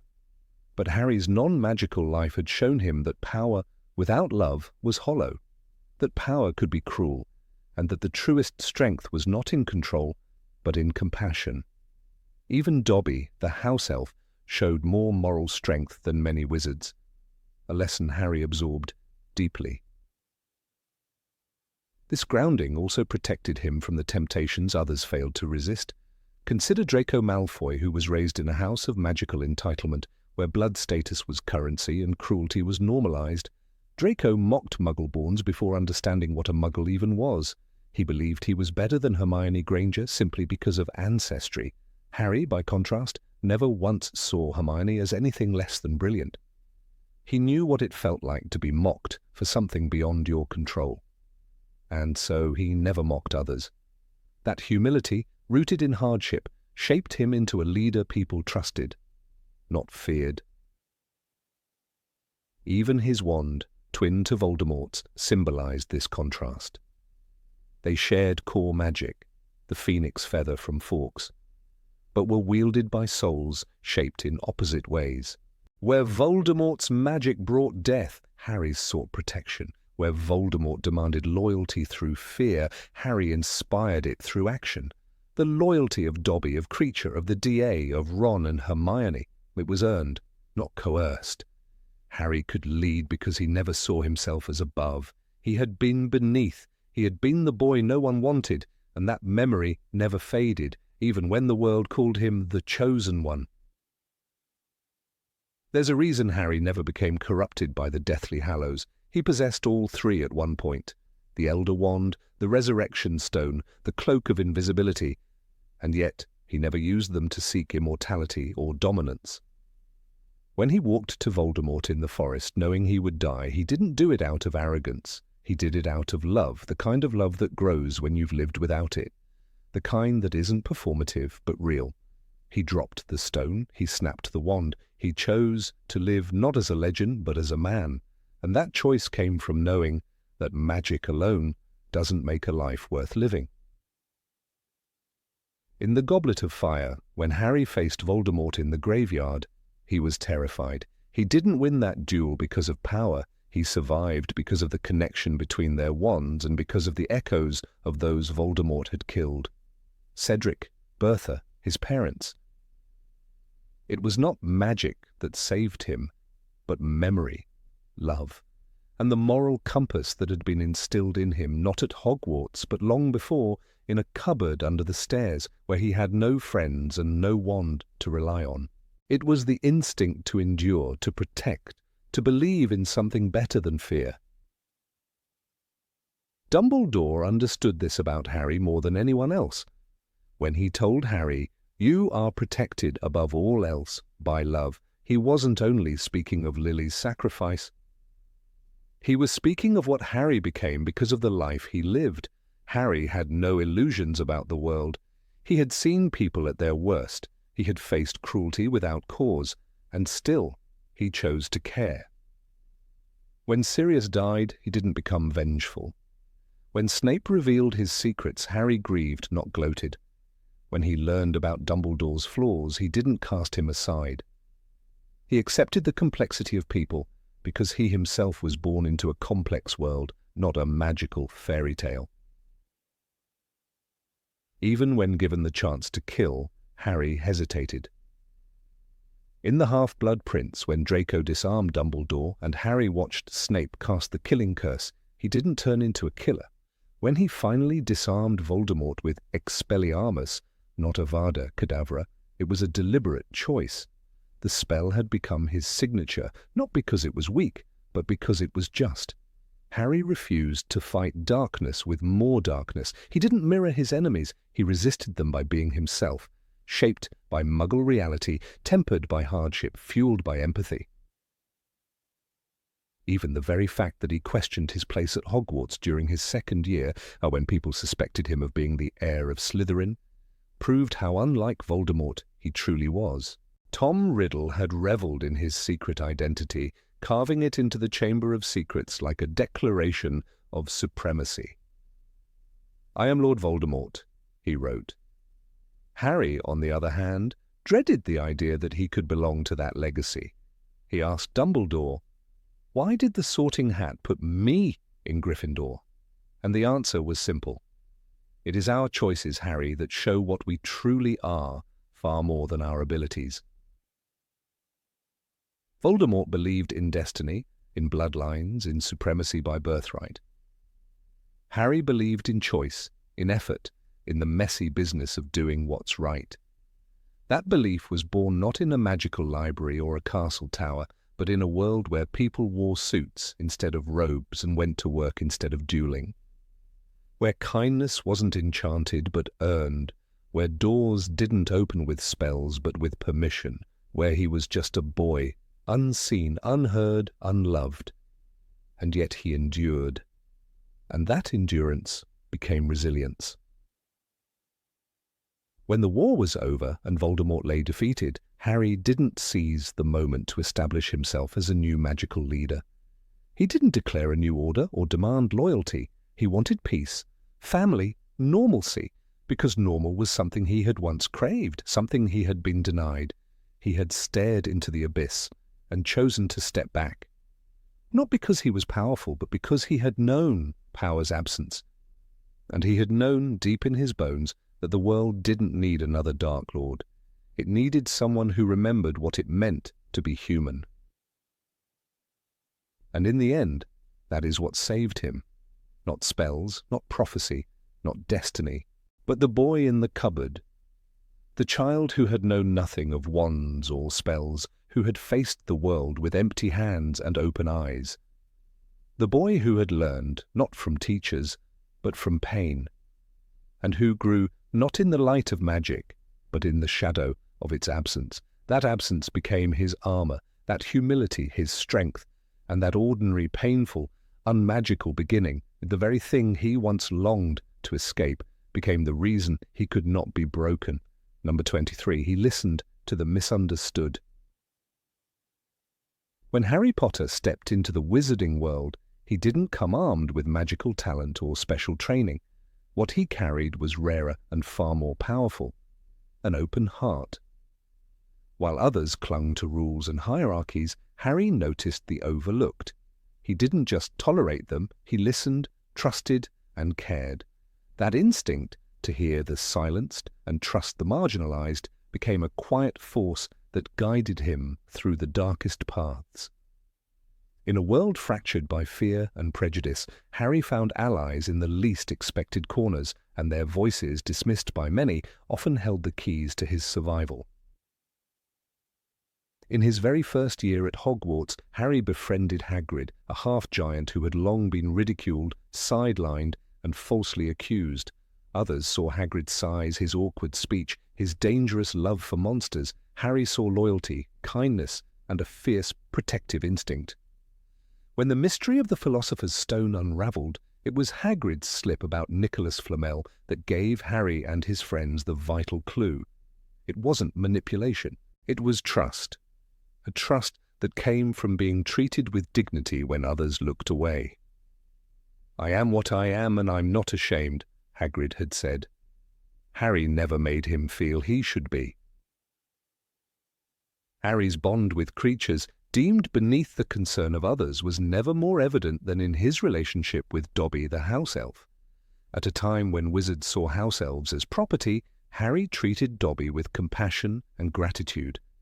While Lucius Malfoy had used and abused Dobby, Harry freed him.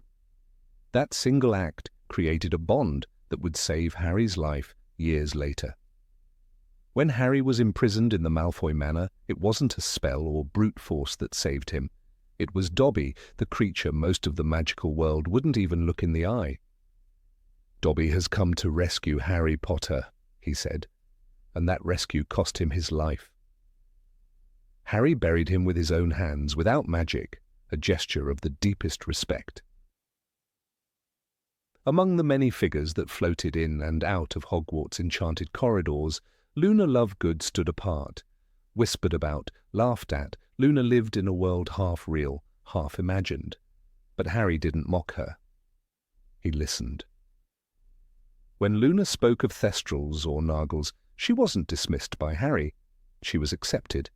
In the room of requirement during the days of Dumbledore's army, it was Luna who offered clarity when others panicked. After Sirius Black's death, when grief threatened to paralyze Harry, Luna's quiet empathy, her belief in the unseen, anchored him.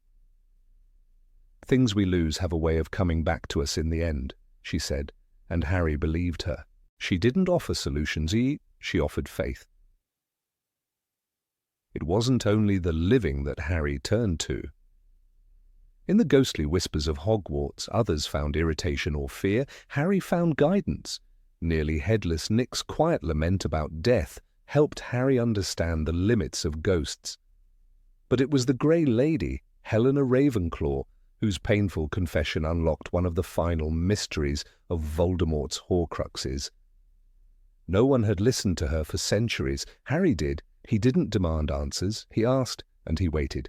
And because he listened, she told him of the diadem hidden in the room of requirement, the lost Horcrux disguised by time and dust. Even portraits, static, decorative, ignored, became sources of truth when Harry opened himself to them. Phineas Nigellus Black, who rarely spoke kindly to anyone, revealed important movements between Grimmauld Place and Hogwarts because Harry demanded respect, even from canvas-bound memories. These were not trivial interactions. Each piece of information added weight to Harry's battle. While others sought strength through dominance, Harry gathered it through humility and trust. Kreacher, the bitter house elf who once loathed Harry, transformed under his kindness. Where Sirius Black had barked orders and reminded Kreacher of his lowly place, Harry offered understanding. He listened to Kreacher's story about Regulus, and in doing so uncovered the truth behind one of Voldemort's earliest Horcruxes. Kreacher's fury, once fueled by resentment, turned into devotion. He led the charge during the Battle of Hogwarts, rallying the other elves, all because Harry saw him, not as a creature, but as someone with history, pain, and loyalty. In every book, Harry is presented with authority figures and systems, yet he rarely finds clarity or salvation in them. The Ministry of Magic mocked him, denied Voldemort's return, and eventually hunted him. But outside their polished floors and cold bureaucracy, Harry turned to people like Aberforth Dumbledore, who had been forgotten by the very legacy that celebrated his brother. Aberforth wasn't elegant or revered, but he offered truth. When others presented half-measures and riddles, Aberforth gave Harry what he needed: a path to the Hogsmeade Tunnel and the final steps toward the Horcrux hidden at Hogwarts. Even Firenze, the centaur banished from his own kind for choosing to teach humans, found a place beside Harry. Their interactions were brief, but telling. Firenze represented wisdom divorced from wizarding arrogance. He taught Harry to see patterns in the stars, to consider fate not as a chain but as a guide. Other professors dismissed centaur divination. Harry did not. He absorbed the lessons and carried them forward, trusting that knowledge could come from anywhere, even the forest. The goblin Griphook, driven by his own motives, was another figure Harry chose to engage. Their alliance was uneasy, marked by betrayal and calculation, but still, Harry treated Griphook as an equal during their mission to Gringotts. He didn't like Griphook's decision, but he understood them. That understanding, even in disappointment, allowed Harry to see the world not as black and white, but as a tangle of need, hurt, and compromise. His maturity in these moments made him not just a fighter, but a leader. Even in his own circle, Harry extended trust to the marginalized. Neville Longbottom was clumsy and shy, constantly underestimated, but Harry never laughed. He stood by Neville, encouraged him, and fought beside him. When the final battle came, it was Neville who destroyed the last Horcrux, the snake, Nagini. Voldemort never saw it coming because Voldemort didn't understand loyalty born from faith. But Harry did. This pattern of listening, of respecting those silenced, culminated in Harry's refusal to kill. In the final moments, he didn't vanquish Voldemort with rage or hatred. He tried to reason with him. "Try for some remorse, Tom," Harry said. "It's your one last chance." That plea, spoken not in dominance but in mercy, came from years of learning that every soul, even the most broken, carries a story. Voldemort rejected it, but the gesture mattered. It showed who Harry was. Time and again, Harry chose to follow voices that others ignored. Whether it was moaning Myrtle guiding him to the Chamber of Secrets or the fat lady warning of intrusions, Harry listened. In a castle filled with whispers, most students walked past them. Harry paused. He asked. He learned. And in doing so, he pieced together the truth, thread by thread. Even his final steps into the Forbidden Forest, a walk toward what he believed was his own death, were guided not by Dumbledore or textbooks, but by Snape's memories, by Lily's love, by the intangible echoes of lives once discarded or misunderstood. It was the culmination of every moment when Harry had chosen to believe in someone others dismissed. He trusted in people, not power. He didn't walk into battle alone. He walked with the weight of every soul who had ever trusted him back. And that is why Harry won, not because he was stronger, not because he was destined, but because he opened himself to the voices on the margins. He listened to elves, ghosts, half-giants, outcasts, and lunatics. He believed in their truths. In a world obsessed with strength and pedigree, Harry Potter stood still, extended his hand, and said without words, "You matter." And that is the kind of magic even Voldemort could never understand. Number 24, he used memories as a source of strength. When Harry stood by the lake in The Prisoner of Azkaban, trembling and barely conscious, about to be swallowed by the approaching Dementors, it wasn't a powerful spellbook or the wand of a famous wizard that saved him. It was the image of his father. Not even the real James Potter, but a vision born from his own memory, a belief so strong that it took shape. The Patronus he cast that night was more than a defensive charm. It was a declaration that memory, painful as it may be, was not a weakness. It was strength. Voldemort, who had dedicated his life to escaping the past, erasing ties and denying pain, would never understand what Harry did instinctively. Memories are weapons, and love, even when it's gone, leaves behind power. Throughout the series, Harry is haunted by ghosts. But unlike the cold, bloodless spirits that drift through the corridors of Hogwarts, Harry's ghosts live in his heart. He carries the weight of Cedric Diggory's death like a wound that never heals. He keeps the sound of his mother's last scream tucked in the corners of his mind. He remembers the weight of Sirius Black's body as it fell through the veil in the Department of Mysteries. These are not just scars, they are fuel. In the Order of the Phoenix, when Voldemort tries to possess him in the Ministry, it is not hatred or strength that repels the Dark Lord, it is love. You're the weak one, Harry thinks, and you'll never know love or friendship, and I feel sorry for you. That moment, when pain becomes defiance, is where Harry begins to surpass Voldemort. Voldemort views memory as a liability. He collects trophies and creates Horcruxes, but he erases history. He wants to forget his father, the orphanage, the name Tom Riddle. He refuses to see the faces of those he killed or the damage he caused. In contrast, Harry clings to memories like lifelines. In the Deathly Hallows, when he walks through the forest to meet death, it is not courage that steadies him. It is memory. The Resurrection Stone brings back Lily, James, Sirius, and Remus. But they don't arrive as ghosts. They come as thoughts, fully alive in his memory, walking beside him not as magical spectres, but as parts of himself he refuses to let go. "Stay close to me," he whispers. And they do. In The Half-Blood Prince, Dumbledore shows Harry memories to teach him the truth. Not spells, not dueling tricks. Memories. Through the pensive, Harry learns about Tom Riddle's past, his cruelty, his lies, his obsession with blood and legacy. Dumbledore believes that knowledge is power, and Harry is the only one who fully absorbs that lesson. He doesn't just learn about Voldemort, he feels it. He sees the boy who murdered for sport, the teenager who feared death more than anything, the man who couldn't understand the loyalty of a house elf or the sacrifice of a mother. Harry turns Voldemort's history into a weapon. While Voldemort seeks to bury the past, Harry digs it up and holds it to the light. In the Goblet of Fire, when the Priori Incantatem effect connects Harry's wand with Voldemort's, the shadows of the dead rise: Cedric, Frank Bryce, Bertha Jorkins, and finally James and Lily. They speak to Harry, they comfort him, they urge him to fight.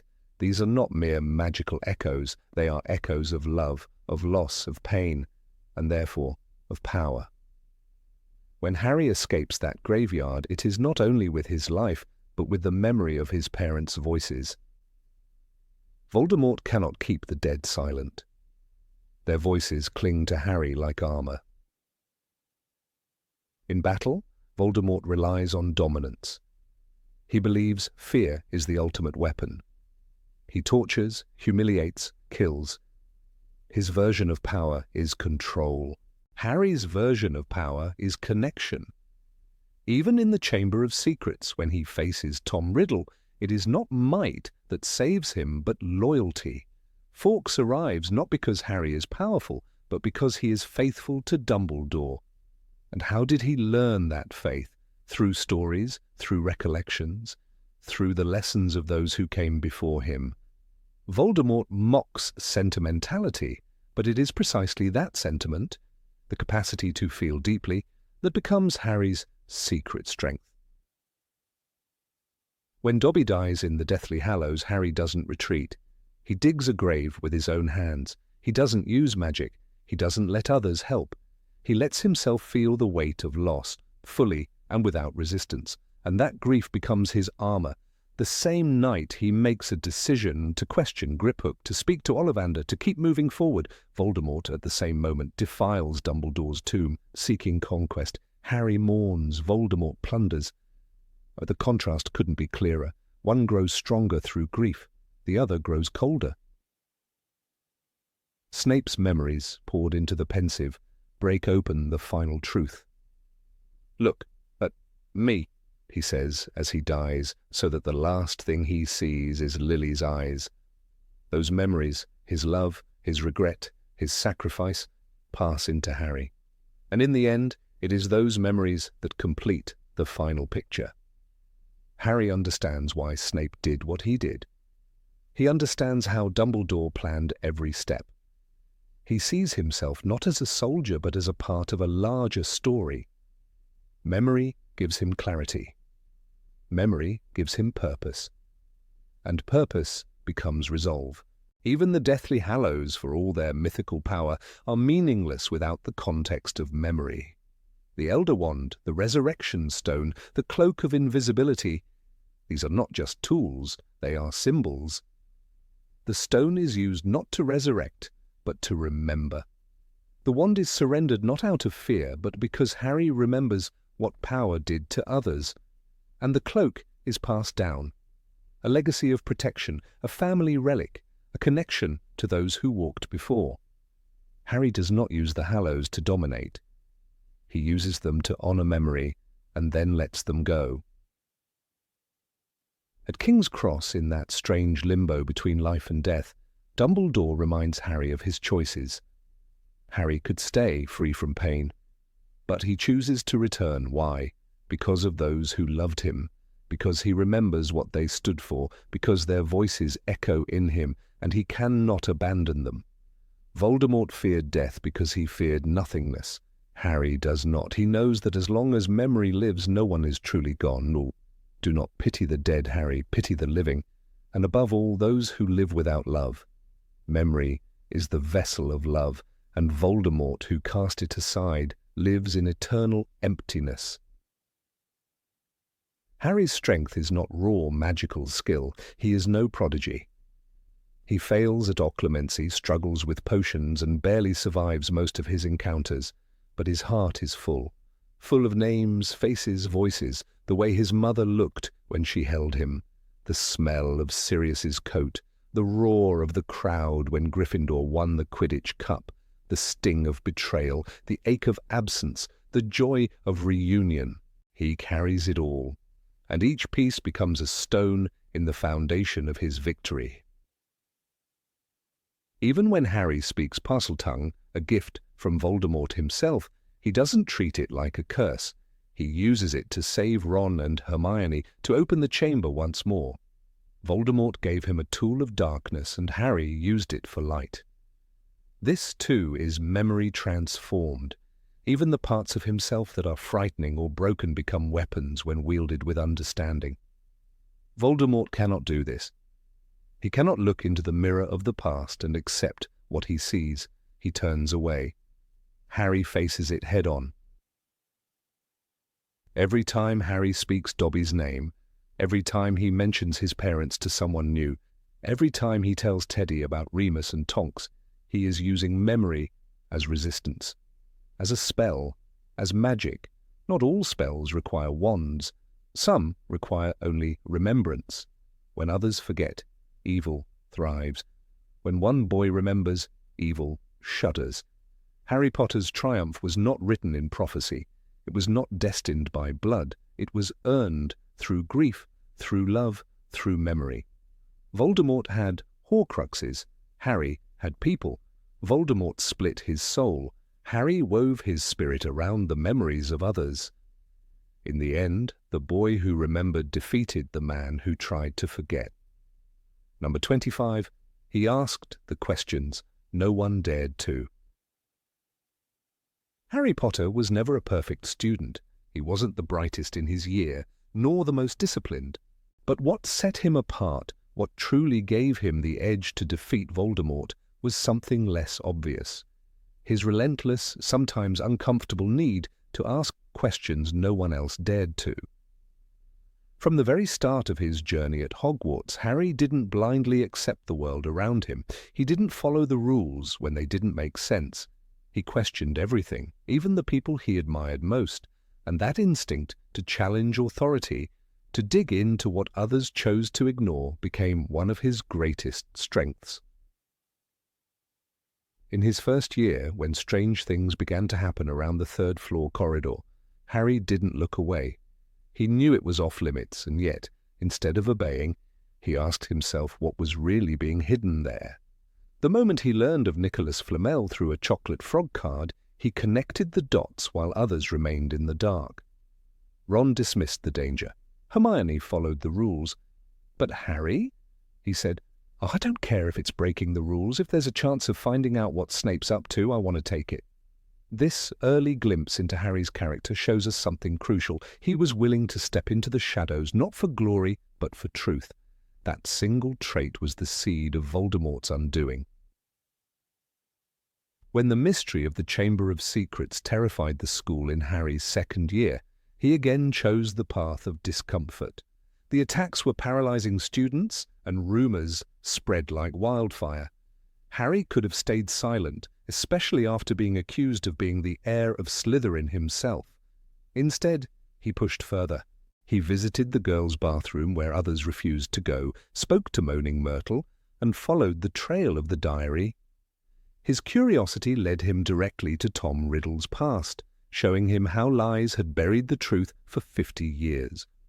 While others clung to safety, Harry ventured into the very heart of the mystery. His refusal to accept easy answers is what led him to the basilisk and to Ginny. It was an uncomfortable path, but it saved lives. By his 3rd year, Harry faced a new kind of truth, one that challenged his understanding of the past. The name Sirius Black haunted his nightmares. Everyone told him that Sirius was a traitor, the one who handed his parents to Voldemort. But Harry didn't stop at what the adults said. He eavesdropped on conversations, demanded information from teachers, and refused to accept the official narrative. When the truth came, that it was Peter Pettigrew, not Sirius, who had betrayed his parents, Harry had already done the painful work of asking the right questions. Most students would never challenge a teacher like Professor Lupin, but Harry did. He asked about the Marauders, about the map, about Snape's hatred, and slowly the uncomfortable truth emerged. His willingness to confront painful revelations freed an innocent man and changed the course of his life. Even in his 4th year, when the Triwizard Tournament was forced upon him, Harry never stopped questioning what was really going on behind the scenes. He could have focused only on the tasks, accepted the public's admiration or scorn, but he wanted to know who put his name in the goblet. Why was he being targeted again? These weren't questions others encouraged him to ask. Barty Crouch Jr., in disguise as Moody, tried to manipulate his attention elsewhere. But Harry kept pressing, especially after seeing the disturbing vision in the pensive. The trial of Barty Crouch Jr., the screaming of Bellatrix Lestrange, and the twisted loyalties in the Ministry. If there's one thing I hate, Harry muttered, it's not knowing. That dissatisfaction with surface-level answers drove him toward truths others wanted buried. The 5th year marked a turning point. Dumbledore, the figure Harry had trusted above all, began avoiding him. The Ministry denied Voldemort's return. Umbridge reigned over Hogwarts with censorship and cruelty. Here, Harry's uncomfortable questions reached a peak. He didn't only ask about the past or the forbidden, he began asking why no one would listen, why truth was being silenced. Forming Dumbledore's army was not an act of rebellion for its own sake. It was an act of resistance against a system that punished curiosity. Harry defied Umbridge, broke into her office, communicated with Sirius, and even demanded answers from Dumbledore himself. "Look at me," he cried in frustration. "What's happening to me?" In that moment, Harry wasn't just seeking information, he was fighting to understand himself. That raw honesty, painful and messy, was something Voldemort could never grasp. The battle within Harry's 6th year was not only about Horcruxes, it was about understanding people, even those who had failed. Harry dared to believe Draco Malfoy was up to something, even when others mocked him for it. He stalked him, interrogated him, even used Sectum Sempra in desperation. That moment, uncomfortable, shameful, revealed how far Harry would go to uncover the truth. Dumbledore, too, became a figure Harry viewed with growing complexity. He stopped seeing him as flawless. He asked about the ring, about the curse, about Tom Riddle's past. He demanded to know what Dumbledore was hiding, and while the answers didn't come easily, Harry never stopped asking. That persistence led to the most vital revelation of all, that Voldemort's soul was split and hidden, and that they had to be found and destroyed. When Dumbledore died, the burden of knowledge fell fully on Harry. And what did he do with it? He questioned everything again. He defied Scrimgeour. He abandoned Hogwarts. He refused to serve the Ministry or fight the war in ways others demanded. He followed the clues left behind by Dumbledore, even when they made no sense. Why a snitch? Why a broken wand? What was the point of the hallows? These questions weren't convenient. They didn't offer clear answers. But Harry's nature was never to settle. He wrestled with each mystery, especially the hardest one. Could he really sacrifice himself? That decision to walk into the forest, to offer himself to death, was the result of hundreds of small moments of inquiry. Voldemort never asked those questions. He never wondered why people followed Dumbledore. He never examined his own choices or fears. He rejected the idea of death, of love, of weakness. He silenced anything that threatened his view of the world. In contrast, Harry was shaped by his doubt. He dared to believe he might be wrong, that others might know more. He listened, asked, re-evaluated, and that flexibility, that humility, gave him the power to make the ultimate choice. Voldemort's downfall came not from a stronger spell or a clever ambush. It came from blindness. He believed the Elder Wand would obey him because he killed Snape. He never asked if he misunderstood wand loyalty. He didn't question why Dumbledore let Draco disarm him. He saw power as something you seize, not something you understand. Harry, on the other hand, knew better. He had asked the right questions. He had followed the trail of the wand's history, from Dumbledore to Draco to himself. And when the final moment came, Voldemort shouted a curse, but Harry spoke a truth. Even in the epilogue, the spirit of questioning continues. Harry names his son Albus Severus, a decision that confuses others. But Harry, shaped by years of uncomfortable curiosity, explains, "He was the bravest man I ever knew." He doesn't offer the easy answer. He honors the complexity. That's what makes Harry different. Not his wand, not his fame, but his courage to look deeper, to ask, to listen. It's easy to admire bravery in battle, but true courage often lies in asking the forbidden question, in not accepting the world as it is, in challenging the people you love. Harry did all of that, again and again. He didn't just fight Voldemort's magic. He dismantled his illusion, the illusion of certainty, of control, of invincibility. That was how Harry won, not with a spell, but with a question. Number 26, he didn't want to win, he wanted peace. Harry did not dream of victory. He never stood before a mirror, imagining himself holding a wand aloft as crowds cheered. The image of a broken boy living under the stairs, starved of affection and light, had no space for triumphs or duels. When he first learned of Voldemort, the revelation came not with visions of vengeance, but with the ache of a lost past, his parents murdered before he could form memories. From the beginning, Harry was dragged into a war that had started without him, and demanded of him only that he survive. Yet that survival would become the quiet resistance that defined his character. He wanted safety, not glory, peace, not power, and that, paradoxically, is why he won. Voldemort craved dominance. Every move he made was calculated, every death a message. Even his name, chosen to erase the past of Tom Riddle, was a monument to self-worship. He split his soul to conquer death itself, believing that the world existed only as a backdrop to his rise. But Harry never asked for a stage. He wasn't seeking a final confrontation. In fact, he repeatedly hoped someone else would be the chosen one. "I'm just Harry," he once said, not in false humility, but in sincere disbelief that any cosmic role belonged to him. His story was not driven by revenge, but by responsibility, a burden he never wanted, but carried because he could not bear to see others fall. There was no joy in the duel with Draco Malfoy atop the astronomy tower. There was no thrill in chasing Horcruxes through forests and vaults. Each act brought more loss, more sacrifice. When Dobby died in his arms, the war was not some noble cause. It was a thief, robbing even the innocent. Harry buried the elf without magic, digging the grave by hand, not as a hero in shining armor, but as a boy mourning a friend. That scene alone reveals the essence of his heart. His resistance was quiet, deeply human. He did not want to win. He wanted the pain to stop. In Voldemort's eyes, weakness was an infection. Love was a liability. He believed that to conquer death, one must strip away everything that made life meaningful. Harry, by contrast, discovered that the very emotions Voldemort feared, love, loyalty, sacrifice were not hindrances, but shields.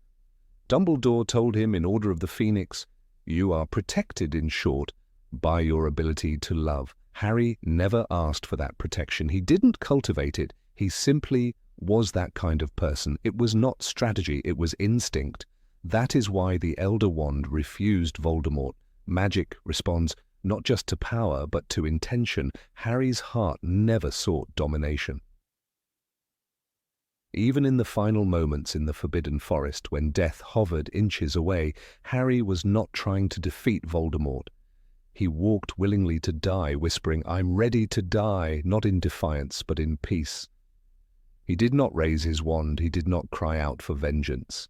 He went to the slaughter like a lamb, not out of fear, but out of love. He carried the resurrection stone, not to bring his parents back for a final fight, but to gather strength from them. "You'll stay with me?" he asked. And that's what he needed. Not tactics, not spells, but connection. Voldemort saw death as the enemy. Harry saw it as a price worth paying for others to live. Harry never claimed a single victory. He did not boast of surviving the Triwizard Tournament. He did not revel in escaping the graveyard after Cedric's death. In fact, he often felt guilty, burdened by the lives lost in his name: Sirius, Dumbledore, Fred, Remus, and Tonks. He did not tally them like a general counting the cost of battle. He mourned them like family. That is what Voldemort could never comprehend. Power for Harry was not a measure of strength, but of duty, and the greater the power, the heavier the sorrow it brought. Voldemort built alliances through fear and manipulation. His followers, Bellatrix, Lucius, the Carrows, served him not out of love but terror. He inspired obedience, not loyalty. Harry, meanwhile, never asked for an army. His friends, Hermione, Ron, Neville, Luna, chose to fight because they believed in the cause, not in his authority. At the Battle of Hogwarts, it wasn't a chosen one who led the charge. It was a school of students, professors, and house elves who stood together, not under one name, but for the right to live without fear. That spirit came not from commands, but from compassion. In the Chamber of Secrets, when Harry faced the basilisk, he didn't think of defeating an ancient beast. He thought of saving Ginny. When he dove into the lake during the Triwizard Tournament, his instinct was not to grab the prize, but to rescue all the captives. When he defended Sirius from the Dementors, he didn't calculate odds, he reacted from the heart. These were not acts of heroism for recognition, they were reflexes of someone who simply could not abandon others. Even when facing his enemies, he held back. He spared Draco, he spared Peter Pettigrew, he even tried to reason with Voldemort in the Great Hall. "Try for some remorse," he pleaded. There is no greater sign of his moral clarity. The idea of being the chosen one never appealed to Harry. In Half-Blood Prince, he tells Dumbledore, "It was the same for my mum and dad, wasn't it? The difference was, they were prepared to fight." That is what mattered to him, not prophecy, not legend, just the choice to stand up. He accepted his role not as a savior, but as a shield. He stepped into the line of fire not because he believed he would survive, but because someone had to. And time again, he hoped it would be enough for the world to choose peace over war.